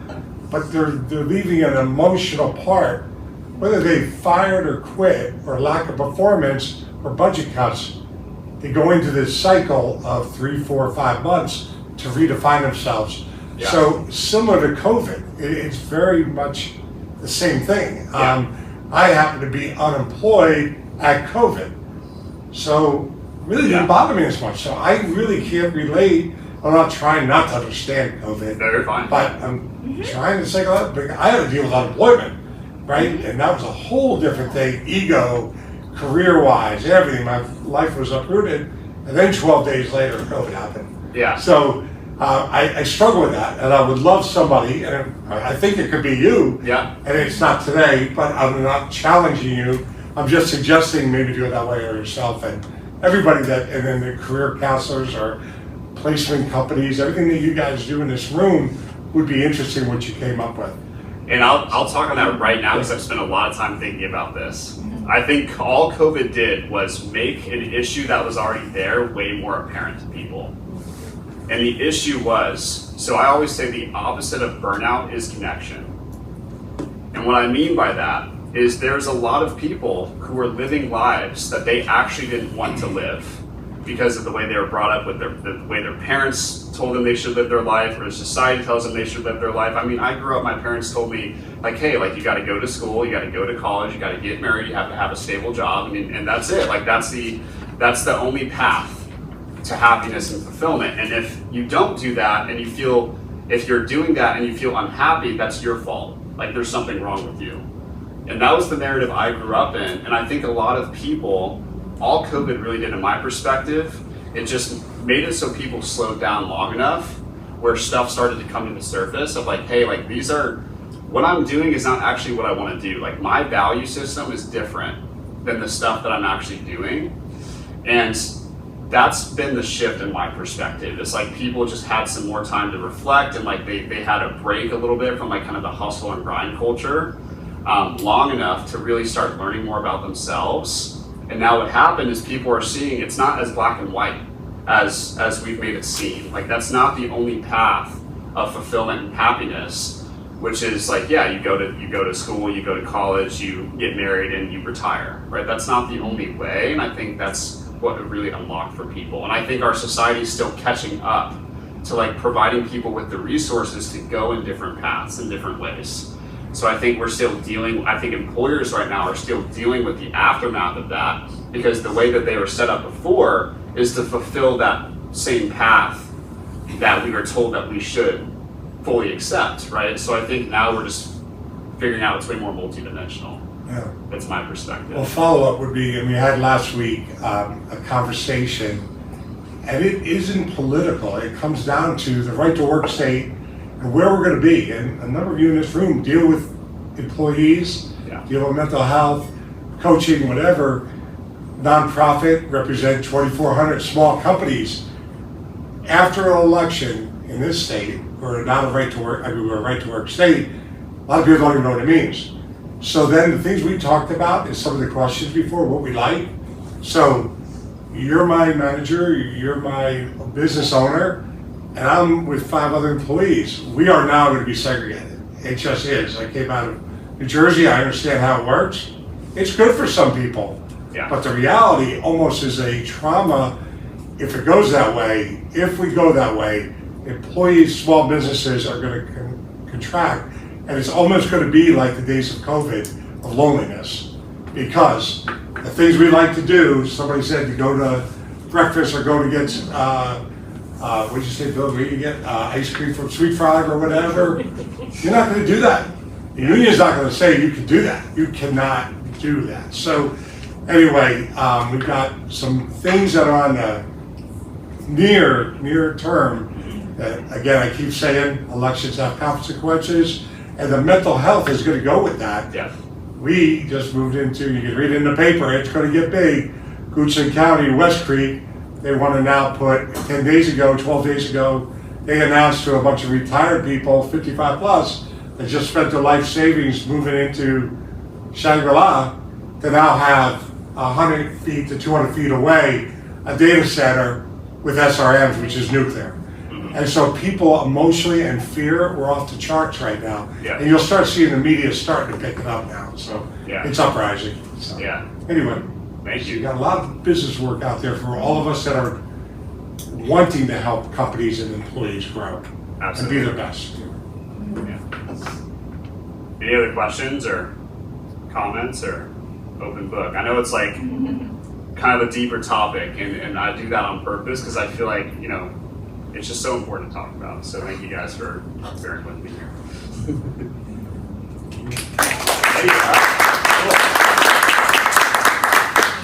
I'm going to take let's do 5 minutes. I want to cut into the other time. Yep. Same format. You got it. So that's, you listen to that and you start getting an idea of what people think. Ready, our timekeeper will be back momentarily. All right, folks, so thank you so far. So great conversation. And now we're going to go into HR and global workforce development, the whole topic. One thing we haven't talked about, you are sitting in the first micro-credentials class in the country for an Ignite Spark conversation. How about that? All you listening at home, you're also able to get this credential. Micro-credentials, they've been around, it's exciting. You put it on your resume, you put it on your conversation when you go get another job, or when you're working with employees, you want to include your peers to be here maybe at the next one. At the end of 12 months, we'll have a certain amount of micro-credentials earned, and there'll be incentives and benefits that you spent the time with us. So it's not just empty time. Everything you do should be for a purpose, intentional, and that's how we're doing it. So I think we're going to enjoy that, and you'll see the badge, and you'll be able to start sharing it out. So let's go to the first question. Do you feel your current role gives you opportunities to grow or learn new skills? That microphone, there you go. So, go ahead. If you don't want to answer, I would say yes. I'm doing my role. I was in the IT world for over 20 years. Was laid off, wasn't sure what I wanted to do. I was searching, and as I was networking, I started networking for our business also, and my husband and I decided, yes, we could work together.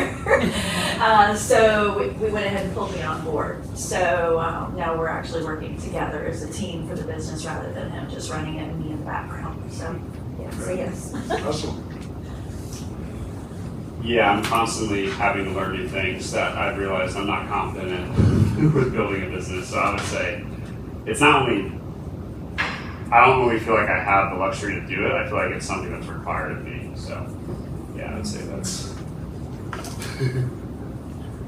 So yes, in my current role at work, but I also think yes in the volunteer roles that I serve in. I'm always learning new things. I I do marketing for one of the groups I volunteer with, and just always learning new ways. I learned how to use Canva, right? And but just things like that. I mean, to me, but it translates overall. When you start learning those new things, you can use them in all aspects of your life. Awesome.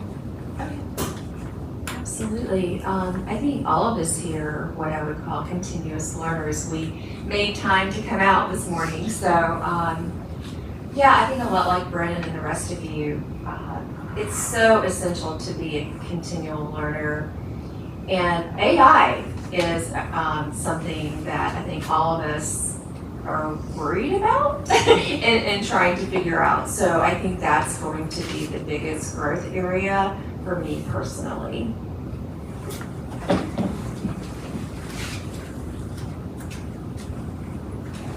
I would say yes, and learn new things every day. And this week I was in so many different places, learn new stuff. I would say it was very fun, and every day we learned something, even from another person, even from, I don't know, the cashier at the grocery store. We learn everything, and every day something different. Sometimes I'm looking at people, and when they not smile, I'm like, what is going on with you? And I always say, hey, how are you? And they like just, I'm like, they just wake up and like, how are you? And things like that, little things like that actually teach me to be in the different positions for people.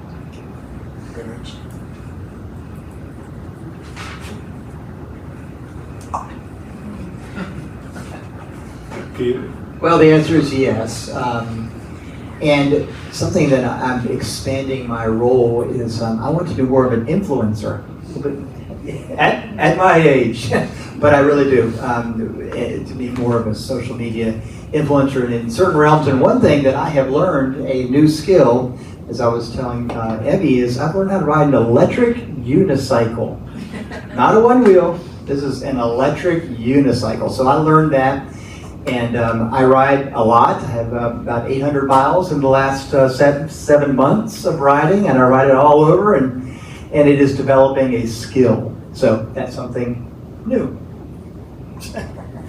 For sure. In my current role, I am constantly learning, and my favorite part is my clients are from all different industries. So I've worked with salons, I've worked with food and beverage, I've worked with manufacturing, I've done it all, property management, and really learning those new industries for me is hugely valuable. It just allows me to be interested, learn something new, and not have it be the same things I've always done. So my role in my group is communications and training. So there is so many different opportunities there to learn new skills and drive employee engagement.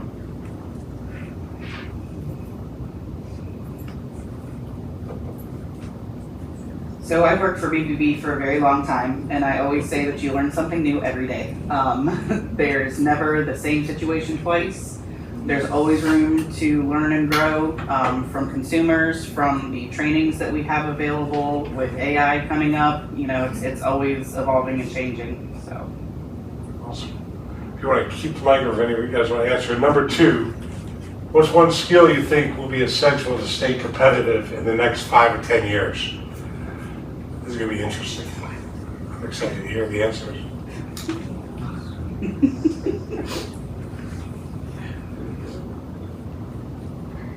I'm actually going to bring it up to more of like cultural things. So our workforce, we are growing rapidly. We are innovative as far as like how we're getting engineering done. It might not even be in this country. Working with companies that are global. So how do we communicate effectively with people who speak different languages? There's a lot of tools out there right now. We have recently added to our onboarding to kind of help with our Spanish-speaking employees translation headphones. So we're learning that they're not overly accurate. So we do have some Spanish-speaking staff who will help, but just kind of offering ways to build upon that skill, even offering like language learning classes to our employees. I know somebody's going to talk about AI, so I'm not going to talk about it. But we felt the same way about the internet. Just don't ever forget. I was doing my AOL CDs. AI, yes, you're scared of it, you're nervous. We should be, just as we were scared and nervous about the internet. But for me, I'm going to piggyback on you, communication. You have 4 generations in the workforce that all speak a very different language. We have to be able to communicate effectively digitally, face-to-face, and then also over video as well. Not only from the globalization standpoint, but just recognizing different organizations value in-person, remote, hybrid. So having the ability to communicate effectively across demographic, across international lines, and then across generations is huge. In one word, that was the hard part, to think of one skill. But I did have a little series of words, top of mind. I think that is going to be the most competitive thing because there's so much on our minds, and to be top of mind with people, then whether whenever they're thinking about buying a product or service like you sell, to be top of mind is so powerful. Anybody else? You got everybody? So my one word, it could be one word, differentiate, make yourself different than everything else. All right, last question. Let's go to number 10. If the workplace could do one thing to better prepare for the future, what would it be? Who would like to start that one? Thank you. Yeah, I'm sorry, I love this question. I think a couple people have already touched on this. I'm an organizational psychologist, I love this question.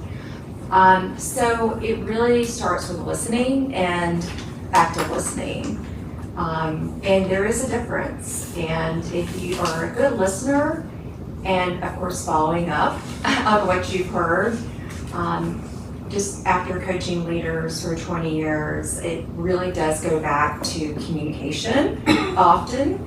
And just 101 active listening, because that is where you can hear the pain points and the struggles and ideas for growing your business, etc.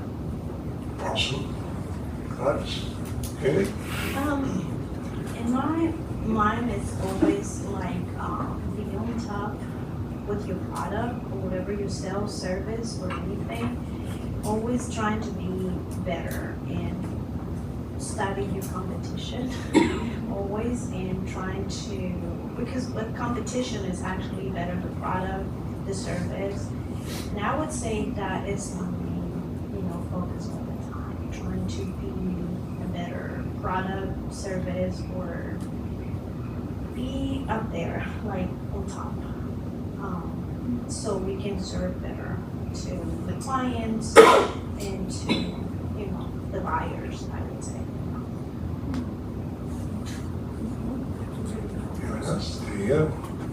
I think for us it would be training, making sure, our industry, we do water, fire, mold. So there's always changes in the way that should be cleaned the proper way or the safe way, or the green way is the new thing, I guess.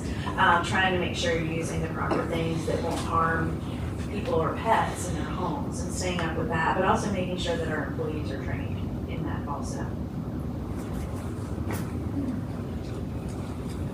Yeah, I would say the willingness to be wrong, the willingness to take feedback, kind of same concept of, as active listening. I think that the willingness to take feedback and then actually implement it, and understanding that knowledge isn't power alone, action is also power with it. I feel like we live in a society of so much information, and I feel like the missing piece a lot of times is actually implementing it based off what we know. So that would be mine. Making sure we're taking feedback and doing something with it. So I like a lot of things that have been said so far, but I think with the, one of the things we try to focus on is just that candidate experience. Like, people have such a good experience with us, they might have a competitive offer for another company, but they want to work with us because of the experience. It's just helping our team through training, just to give people that customer service experience where they want to work here because of them, right? Because of the experience they had with them. Sad. Thank you. Right, so I want to piggyback on what both of you have said. So training is extremely important. Our company likes to invest in the most modern software, but if you don't train people how to use it, it is a useless investment. So making sure that you allow the time for people to actually do that and don't expect them to do it on their own time. And then the employee retention and experience. We are deeply invested in our future, but we want people to stay with us. So even offering things outside of what your business does that are, relevant to their typical lives, like we're gonna have some just basic budgeting classes. We have M&T here at one of the Ignite conversations, and we're gonna have them talk to our employees about saving for your future and how our 401k contributions help them. So you can even tie in things with the business, but their personal lives as well.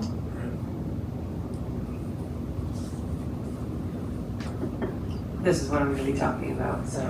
Go to Peter. You have nothing? Yeah, I got stuff. Come on. Oh, well, I don't want to say too much time because our next speaker, I'm just stoked. I wrote down diversification because at Cobb, we're in the printer industry. And the printer industry, I like to say, is a non-growing industry. It is. And so diversification, we talk about this. And like managed IT is something that we're very big in now. So diversification. One word. And we'll be ready for you now, but I will tell you my answer would be this. Workplaces, companies for profit are open for one thing. What's it called? Profit. Period in the story. The loveliness and everything is wonderful. The way to become profitable is to make sure if this side of the room is on the same team as this, but these folks are not picking on you, but you folks are not carrying your weight because we don't know as a company how to measure you and to tell you your expectations and your tasks. We don't need you. Hard reality. We need these folks that clearly know what their responsibilities are and they actually do it. I worked in an industry that's a lot of phony people in car sales, make a lot of money, and the guys up the ladder are the kind of people that go, hey, great job, man. I got 2 cars sold for the month. I'm making no money, and you're telling me great job. Well, that's positive reinforcement. No, I need to know how I'm not getting 10 cars because everybody else is selling 10. Why am I only doing 2? It was always the same answer. You're not listening. You're talking too much. You can't shut up. So I will shut up and let you go. So, period. Thank you.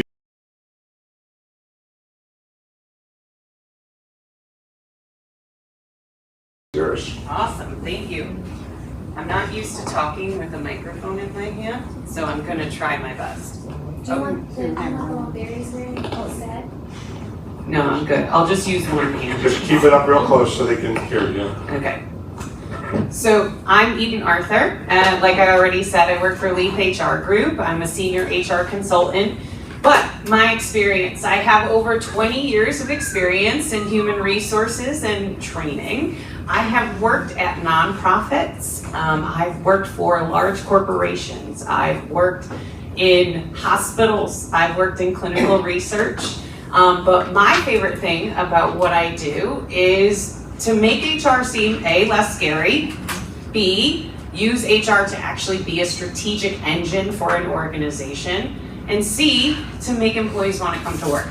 So Brennan, I was just telling him in our break that he actually did a great job because yes, those are the things that your leaders and yourself should know about work. But when it comes to the HR side, I'm going to deal much more on the organization, how to future-proof yourself. And what I want to talk about today is the reality. The reality here in Richmond, we have around 735,000 non-farm jobs. That is a really good thing. We have an active population. We have low unemployment in our area. As of the August numbers, we're looking at 3.6%. I went to an event on Tuesday where heard from the Federal Reserve. It is anticipated that that is where unemployment rate is going to stay. And the secret is it has a lot to do with population growth.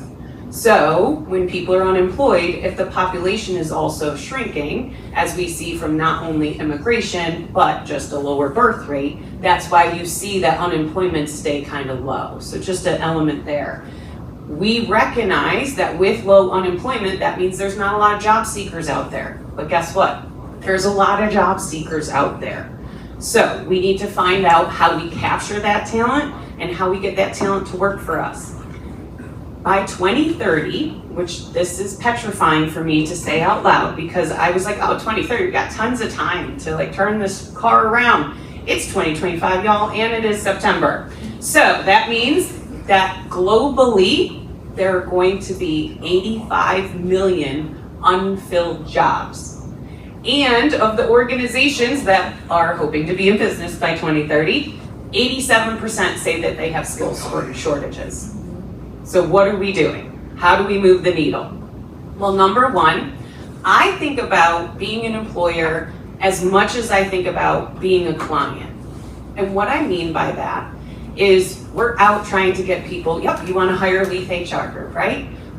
But I also need to think about how am I attracting talent to come and join Leaf HR Group? And if you're only thinking about customers as who you're marketing to, you're kind of missing the point. Because if you're only thinking about recruiting, when you have an open role, you're doing it wrong. And I'm sure a whole bunch of people would agree with me here. What that means though, is that you have to do things to stand out different than your competition. And I talk about employer value propositions. And this looks scary. It's not meant to be scary, but is meant to show what sets you apart as an employer and why should candidates consider you and not your competition. Why should your candidate say, I'm going to stay in the Richmond area when I graduate from college versus moving to Northern Virginia or commuting to DC? Why are they staying with you? Well, you have to tell the story. So this graph is really fancy, but what it's trying to tell you is what are you branding to your talent? Are you telling them about what your base pay is?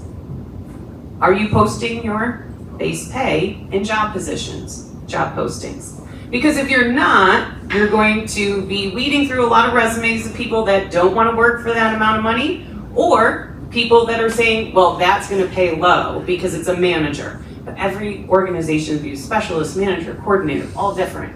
So you should be advertising your base pay, those short-term incentives, and long-term incentives. Do you give special pay on holidays?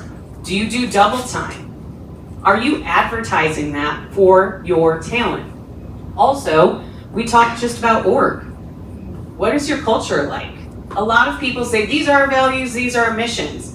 But do you have your employees on your website saying, having little blurbs? Are you posting about that? Are you saying, hey, I work at Cobb because when I hit 20 years and two years from now, I get a month off, right? Are you advertising that? We just heard how much impact that's going to have just by knowing one thing, right? That's how this organization treats their long-term employees. Also the work environment. Some organizations are always 8 to 5, right? But do you have flexibility? Hey, we actually work 4/10s and we're off every Monday. Are you telling people that? I have a client who they reimburse on a per job basis for mileage where people are making almost $1,500 a month in this extra fee that they decide to pass on to their staff. They advertise it not at all. I said, who doesn't want an extra $1,500 in their pocket at the end of the month? You need to tell people that this is something that you're offering, that you do different than your competition. Because again, the employer value proposition is all about you attracting talent and showcasing what makes you different. I'm gonna get into generational conversations today. I am a millennial. You'll see the parted, the side part. That's how I know. I love avocado toast. But our generations look at websites and job postings very differently. The old days of, hey, yep, that's the job description, I match everything, I'm gonna apply. That is definitely more of the boomers and Gen Xers that approach. Millennials and Gen Z, we want to see ourselves at the organization. What is special? How does this mean something to me? Because millennials and Gen Z, they want to have an impact beyond just showing up and doing their job. They want to know that their work matters. So one of the things that I did when I worked at the electric co-op, I stuffed paychecks, y'all. This is only less than 10 years ago, maybe 15. I'm not dating myself well. But I stuffed paychecks and pay stubs. And if you can imagine the amount of time suck that takes as a fresh HR person, and I said, why do I care? Why? This is such a time waste. And what I instead did was I started saying, why am I stuffing these paychecks? I'm stuffing these paychecks because those linemen are up on the lines, they want a printed stub, they don't want to go online, and they want to be paid fairly, and they want to be able to look at it, and they don't want to worry about it. So my job in HR is to make sure that those guys feel good about the work they're doing, that they're paid correctly and accurately, and that I'm keeping them safe on the line, and I'm keeping the lights on, even if I'm just stuffing paychecks. So find ways to think about how job duties impact the mission of your organization. Don't just say, this is a crappy task, we gotta do it. We have to show why it's important what you do. So, creating an employer value proposition is huge. We definitely wanna make sure we're marketing, not just when we're hiring, whether that's LinkedIn, whether that's Instagram. Talk about the great community involvement that you have. But, I wanna talk about actionable steps. So how do we get to the future skills that we need? Well, first and foremost, you have to know where your business is going, right? We talked printers, and now we're looking at IT. So what is your strategic plan? And do you have a strategic plan for your workforce? Do you know what that's going to look like in 5 years? If this trend continues, we're gonna need an additional 50 people. If this trend continues, we're gonna stay stagnant. If this trend continues, we're going to go down. And if that's the case, you need to plan for the future for your workforce. Are you just gonna say, well, we're gonna fire people when we get there, or we'll hire people when we get there, or we'll figure it out when we get there? That is not the way to approach workforce.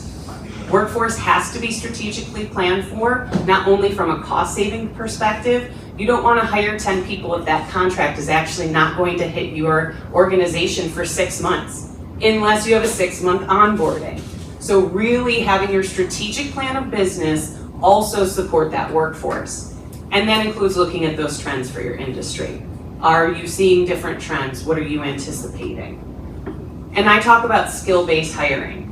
So, in 2022, only 56% of organizations were hiring people based on transferable skills. In 2024, that number was around 87%. Only 17% of organizations are requiring advanced degrees at this point. Because we have to stop thinking that the traditional path is the only way to get talent. If you were a great sales manager at one location and it was a product, let's say it's a medical device, and then you're gonna go sell cars, I imagine there's some transferable skills. You might have to learn a new industry, you might have to learn new lingo, but you have shown the ability to sell. So therefore, those transferable skills are what we should be looking at. And what I really tell people to think about is the pandemic. So gone are the ways that we used to post jobs and the ways we went to work Monday through Friday, 8 to 5. That has been thrown out. So when we stop saying, okay, tradition is this, but I want to find people that meet my competencies, that meet my org growth, and that meet my culture. So what I'm going to be doing is looking at my job descriptions. Number one, if you don't have job descriptions, build them. Number two, look at job descriptions from a competency perspective. What competencies does somebody need versus they can open up a computer and send an email? But what competencies are really needed in that job? And not for today, but in 5 to 10 years from now. What are the skills? If you're blue collar, are there new tools? Is there new research coming out that people are going to have to be using technology? I know, for example, when I worked at the electric co-op, the linemen, they would be like, I don't like computers, can I get it on my phone? I'm like, the phone is just a computer, right? But they were comfortable with mobile technology and not computer technology. So we want to be making sure, hey, being able to use a computer is going to be a requirement of this role in the next 5 to 10 years, because we'll be using drones, we'll be using different relay technologies. So thinking about it from that perspective. And on the white collar side, thinking about what is going to be impactful. Will they be using AI?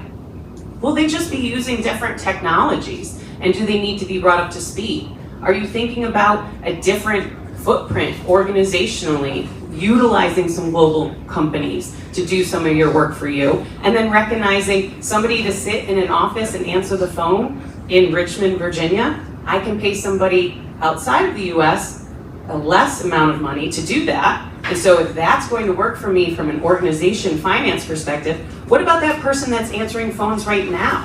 What skills are they going to need to move into their next role?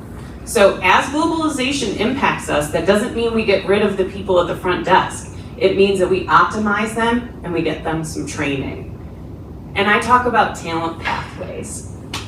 We live in an amazing area for continuing technical education. If you haven't seen it yet, they have these really amazing signing days. So in my county, people sign for apprenticeships for blue collar work.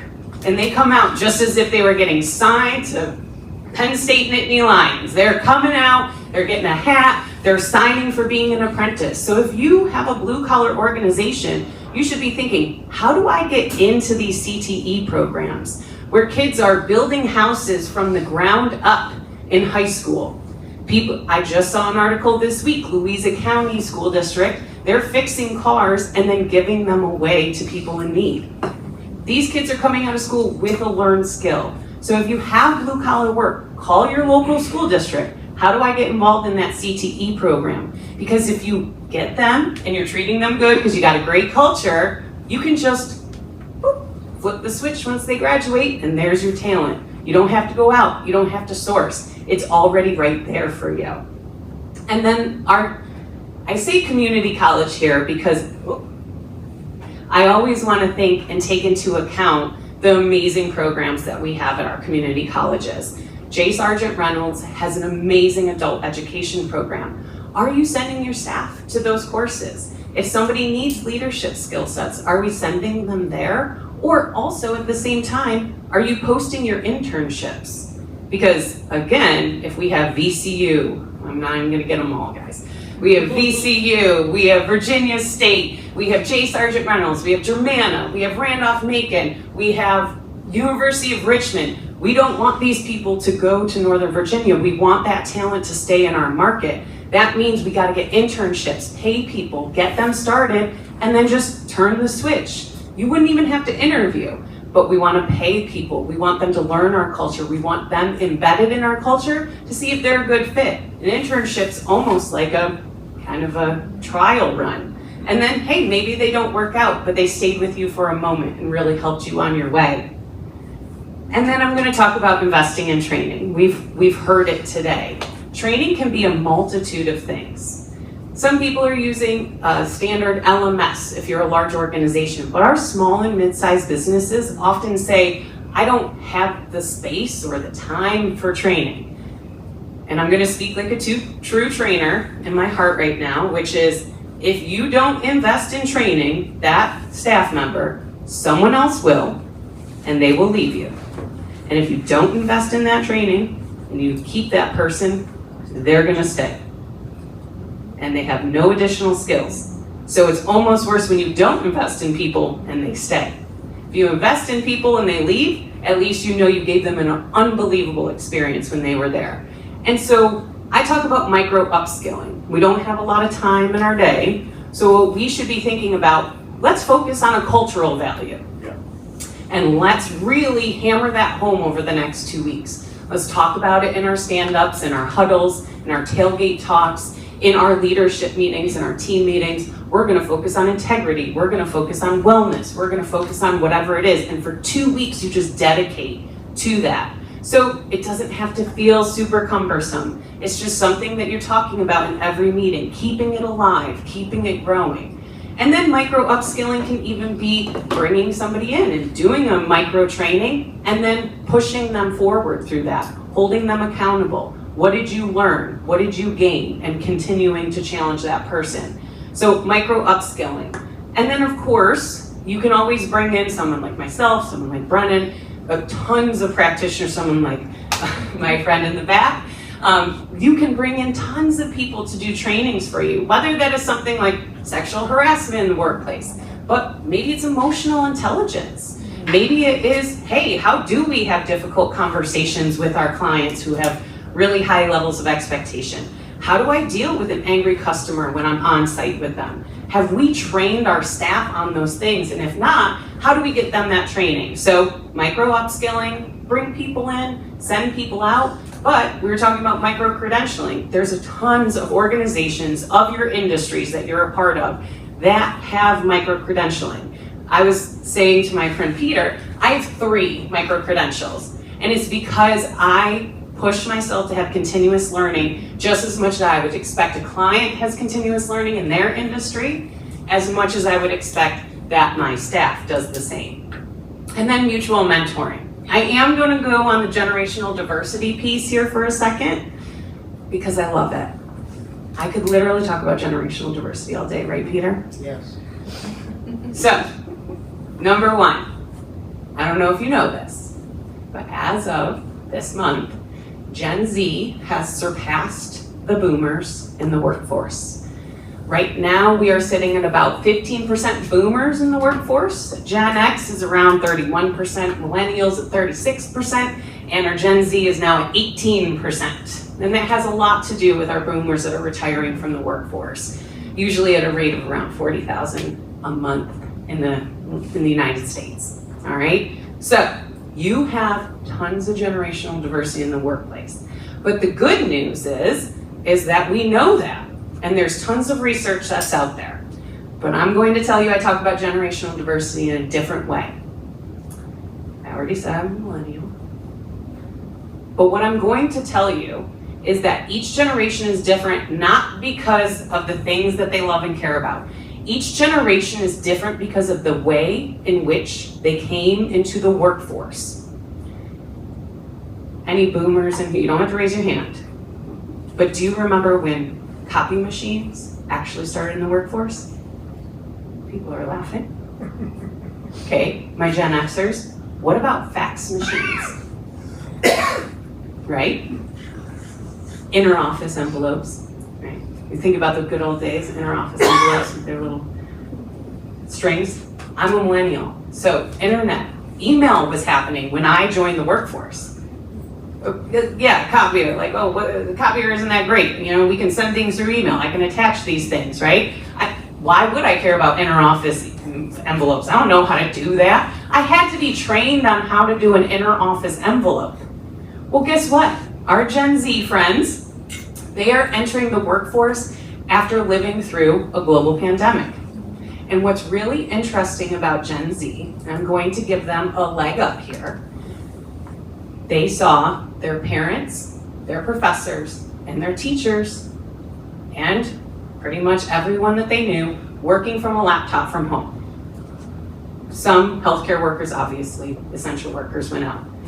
So the hierarchy that used to exist in the organizational world doesn't exist for Gen Z. And not because they don't get it, but because everybody was in their pajamas. Everybody kind of looked a mess. Everybody was at home. So as a result, it doesn't seem strange that I would reach out and email the CEO and ask him, when can I get a raise?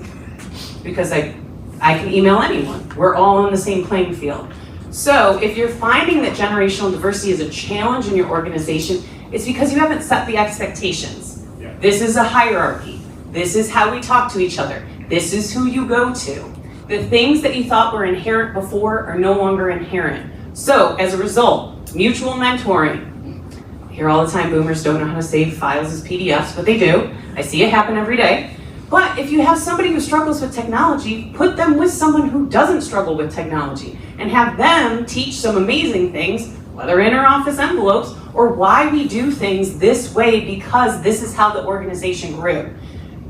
Don't sleep on mutual mentoring. It's hugely important. And we have to recognize that each generation brings value.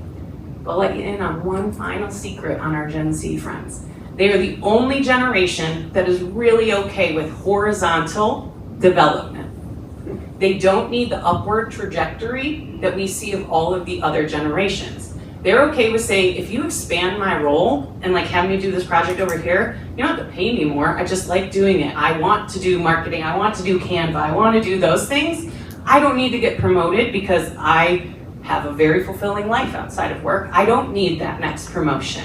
So think about horizontal development just as much as we, definitely the boomers and the Gen Xers, like that upward mobility. So as Brennan already said, you have to use pulse surveys. You have to do skill assessments. You have to be finding out from your people, how are they feeling? What are they nervous about?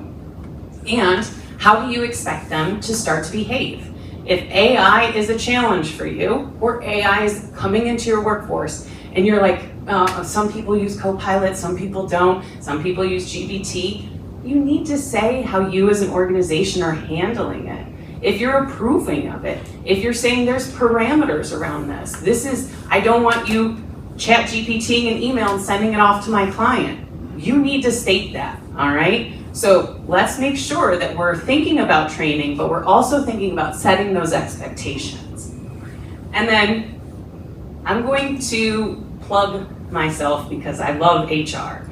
And I got in HR because I had bad managers, not because I love people. I had some really, really bad managers. I do love people, but I wanted to make sure that no one ever had to deal with the things that I dealt with. I wanted leaders to be held accountable, and I wanted employees to have truly the best opportunities that they could. Unfortunately, I realized through my training and development career that people don't have to listen to trainers, but they definitely always listen to the HR lady in the room. So HR became my focused path. But in the world that we live in that changes so quickly, make sure you are auditing your policies and procedures on an annual basis. Read through your handbook every single year. Go and redline it. Think about, does anyone know what the minimum wage in the state of Virginia is right now? Yes. 12. 47. See, I was like 12. Yeah. 1241. 1241. Okay. Oh, she's looking at the poster. Exactly. Do you have the most updated posters? Are you checking your posters on an annual basis? Are you part of a subscription? Do you know that you now have to post this poster? Are you complying with all OSHA standards and OSHA postings that have to be posted from February 1st to April 30th, OSHA 300 log? If you don't know what I'm talking about, you probably should. Are you auditing your I-9s? All right, right now with the immigration impacts of or focus of the federal government, you better make sure your I-9s are buttoned up. When USCIS comes in, they give you 72 business hours to get all of your I-9s together and hand them to them. So if you haven't done an audit recently, please, please do. If you need help with these things, call somebody and ask for help. If your HR manager doesn't know, that's what people like myself are here for. But worker classification, no doubt, this continues to change. This changed through 2 or 3 presidencies. How we looked at gig workers, okay? How we handled that. The pay practices. States are changing laws faster than the federal government, so you've got to stay in touch. We talked about the election is coming up. There will be changes regardless of who wins the governor's seat. Also, the FLSA, the minimum wage, exempt versus non-exempt. Are you doing the right thing? Have you done an FLSA wage study recently? And if you haven't, let's make sure people are exempt or supposed to be exempt. And then all my fun little crazy letters over here. Yeah.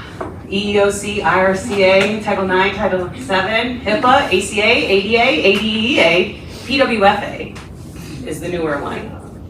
But if you don't know what the Pregnant Workers Fairness Act is that passed in the last Biden presidency, that is a game changer, and that is huge. Just real quick, Pregnant Workers Fairness Act, for the first time, said that an employee does not have to meet all essential functions of their job if they're pregnant or facing any maternity challenges. What that means is that so it came out of a FedEx case. I think it was FedEx. Don't yell at me, FedEx, if it wasn't you, but somebody that delivered parcels. And pregnant women would constantly get put on unpaid leaves of absence because they couldn't meet the essential functions of their job and lifting and things of that nature. And so they challenged it. You can't take me out just because I'm pregnant. That's like sex discrimination. And so eventually, Pregnant Workers Fairness Act was put in place to say, you could find a job for Susie. Maybe it is an admin in the office that Susie's qualified for. So you don't just put her on an unpaid leave of absence. Really, we can get into it long term, but what it did was it just allowed pregnant workers to stay in the workforce longer and not just be forced out on an unpaid leave of absence. So if you don't know about that one, read up. And if you haven't paid attention to any of the updates of the laws, there's resources for you like SHRM. I saw it on Brennan's. SHRM, you can get a labor email in your inbox any day that you want, and they will be giving you the updates for your state, for your federal, and then conflict reporting procedures. Right now, the two most active lawsuits that I'm seeing for my clients, disability discrimination and retaliation. And what we see with retaliation is it's very hard to disprove unless you have a really great conflict resolution process. Meaning, how are people reporting problems in the workplace? How are you investigating? And how are you following up? How are you making sure that no one is treated badly after exercising their rights as a protected individual? So, conflict resolution process. Gotta have that buttoned up. And again, so much of HR seems scary, but it's not. You learn it, you get updates as it comes, and then you do annual reviews. One of the things that I do in my job at Leith HR Group is I do HR assessments. So typically, our financial friends, anybody who has finances, you do an annual audit. You have to, right? Why wouldn't you do the same for something that can cost you just as much? And a wrong I-9, if they get really grumpy, one can be $3,000 worth of fines, okay? And that's if it's blatant and you're being naughty. They don't always fine you. But if you think about how many I-9s you have, just the impact of that alone can be very impactful. So if you need an HR assessment, someone to come in, open the hood, help people, that's me. If you want some support or just to talk through, hey, I don't have a handbook, or I don't know anything about the PWFA or any of those letters that you said, let me know. We can do everything from fractional support, where if you're a small organization and you don't need a full-time HR person, I can be your person, or you just need some help with a project, whether it's open enrollment or developing a training program. But I'd love to hear more about what you are thinking, any questions that you have, and I tried to talk as fast as possible. How'd I do? Whoa.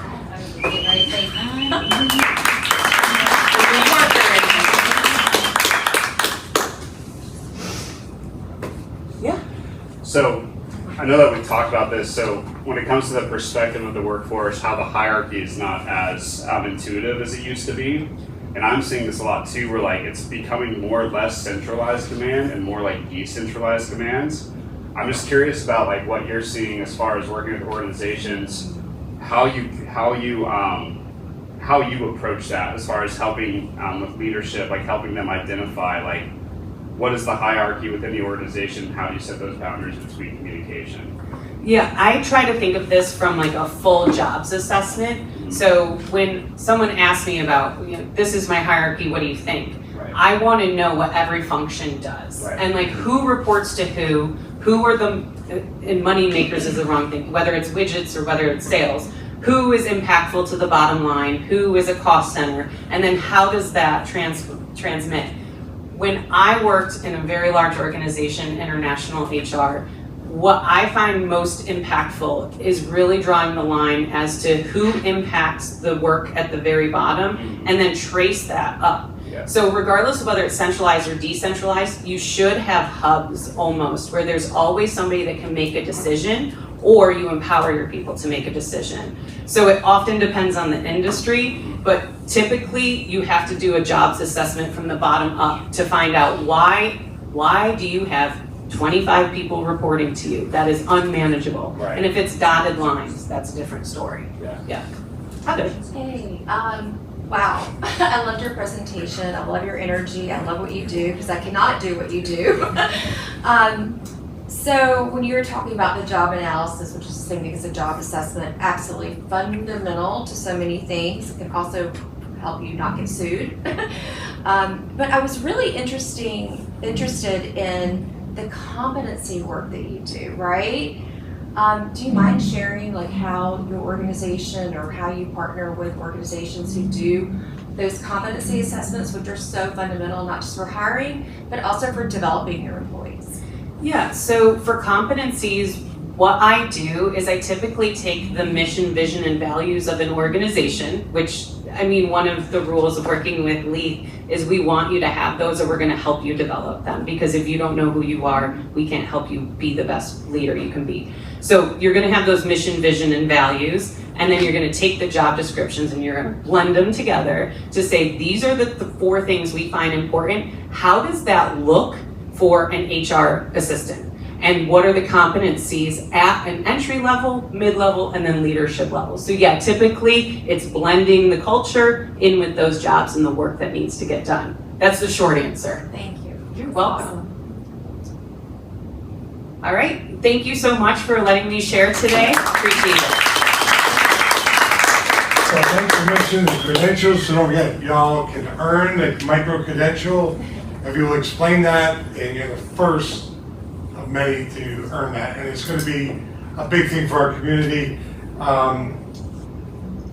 We'd ask if a few of you, especially the experts, could do a testimonial, 30 to 60 seconds, about this program so we can share it out and start to see more and more people engaged. As you noticed, you have choices. You can go to Chamber of Commerce's are wonderful. It's a $30 lunch. It's a wonderful group. You hear speakers, and that's one way to go. And that's fine. These, if you noticed, you don't, these are no charge. We are a nonprofit, somehow we make it work. We do have sponsors, so Dominion Solar, Virginia Credit Union, and Quality Service Moving, and One Bridge Advisors. Side note on One Bridge Advisors, everybody knows Dean Francis. Start following this Creighton that Christian went through his son. Creighton has got to be outlawed, so help him. Cameron came out, did a story. It's something the DEA told me last week at an event that Chris is working on that. He's talked to Dean in emails, but we have got to stop it. This is a drug that's sold in vape shops. This is a legal drug that can devastate you by taking it one time, just like fentanyl. So please get that word out. AB training, so accredited businesses, we offer, to your point with the training, we offer a whole slew of free training for all the accredited businesses. So 2,400 times 10 employees, think about how many people we could touch, and we do this internationally. So we provide so much more. We are a unique brand. You need to know that. And the last thing, those of you that are getting jobs for people and hiring them, today, believe it or not, consumers or job applicants are going to bbb.org, looking the company up, see if they're accredited or not. They don't necessarily know what that means, but what they do want to see is how do they answer the complaints. And if you're hiring people or helping people get jobs, spend a few minutes with Jen right there in a corner and find out what people, or Tara, what people are saying businesses to complaints, valid complaints or non-valid, but that response is being seen by a job applicant deciding not to even take the interview. Because if you treat the consumer that way, the customer's paying the bill, you're going to treat the employee a lot worse. So thank you. The podcast studio will be open, we pray, next week. So if you have never done a podcast with Evie, please let her know. We hired 2 part-time podcasters who will be building their own shows and content. So you'll want to be a part of that, and there's no charge. We again provide that. And Evie will tell you about eventually. So we have this fun new project that we're working on, and it'll be officially live and ready to go October 1st. We'll have all 8 pillars that Ignite represents. That's part of what we do and what we're trying to put out into the community. We'll be live on Credly. So we met a lovely gentleman, professor from VCU, who gave us this idea, and we ran with it, and it was wonderful because so many people after doing these Spark conversations are like, when are you doing another class? Or I feel like I'm being taught something. And so it kind of clicked when he mentioned that, and I thought that's actually wonderful because we record these conversations so that people can go back and reference them. They can sit with their teams and maybe listen to a part about it that they're like, well, I want my team to hear this. I want them to hear about 988. I want them to hear about HR or burnout. So these are things that we're going to be doing. So these will be part of modules in each of the pillars that people will be able to go back and reference, in addition to journals, articles, and videos that I have selected. Learning is a big deal for me. I love learning. There's always room to grow. There's always room to know more. We live in a world where learning is endless. And so the more that you can fulfill yourself with understanding what's going on in the community, the better. And so we are offering this free for your teams to use for people that are coming and being a part of the Spark conversations. And attending one of these is one of the requirements. So you guys just took the first step. Congratulations. And that'll be a great first start for everybody. So scanning this QR code will take you to the Ignite social media accounts that we just started. And that'll be a link tree that'll also have the Credly account in that link tree, and you can sign up for the classes there. All right, thank you everybody. Oh, and yes, please meet me in the back to do an open reel, especially my experts. I would like to do a 30, 60-second video of what the experience was like for you guys, or any messages that you guys want to share out to anybody. Thank you.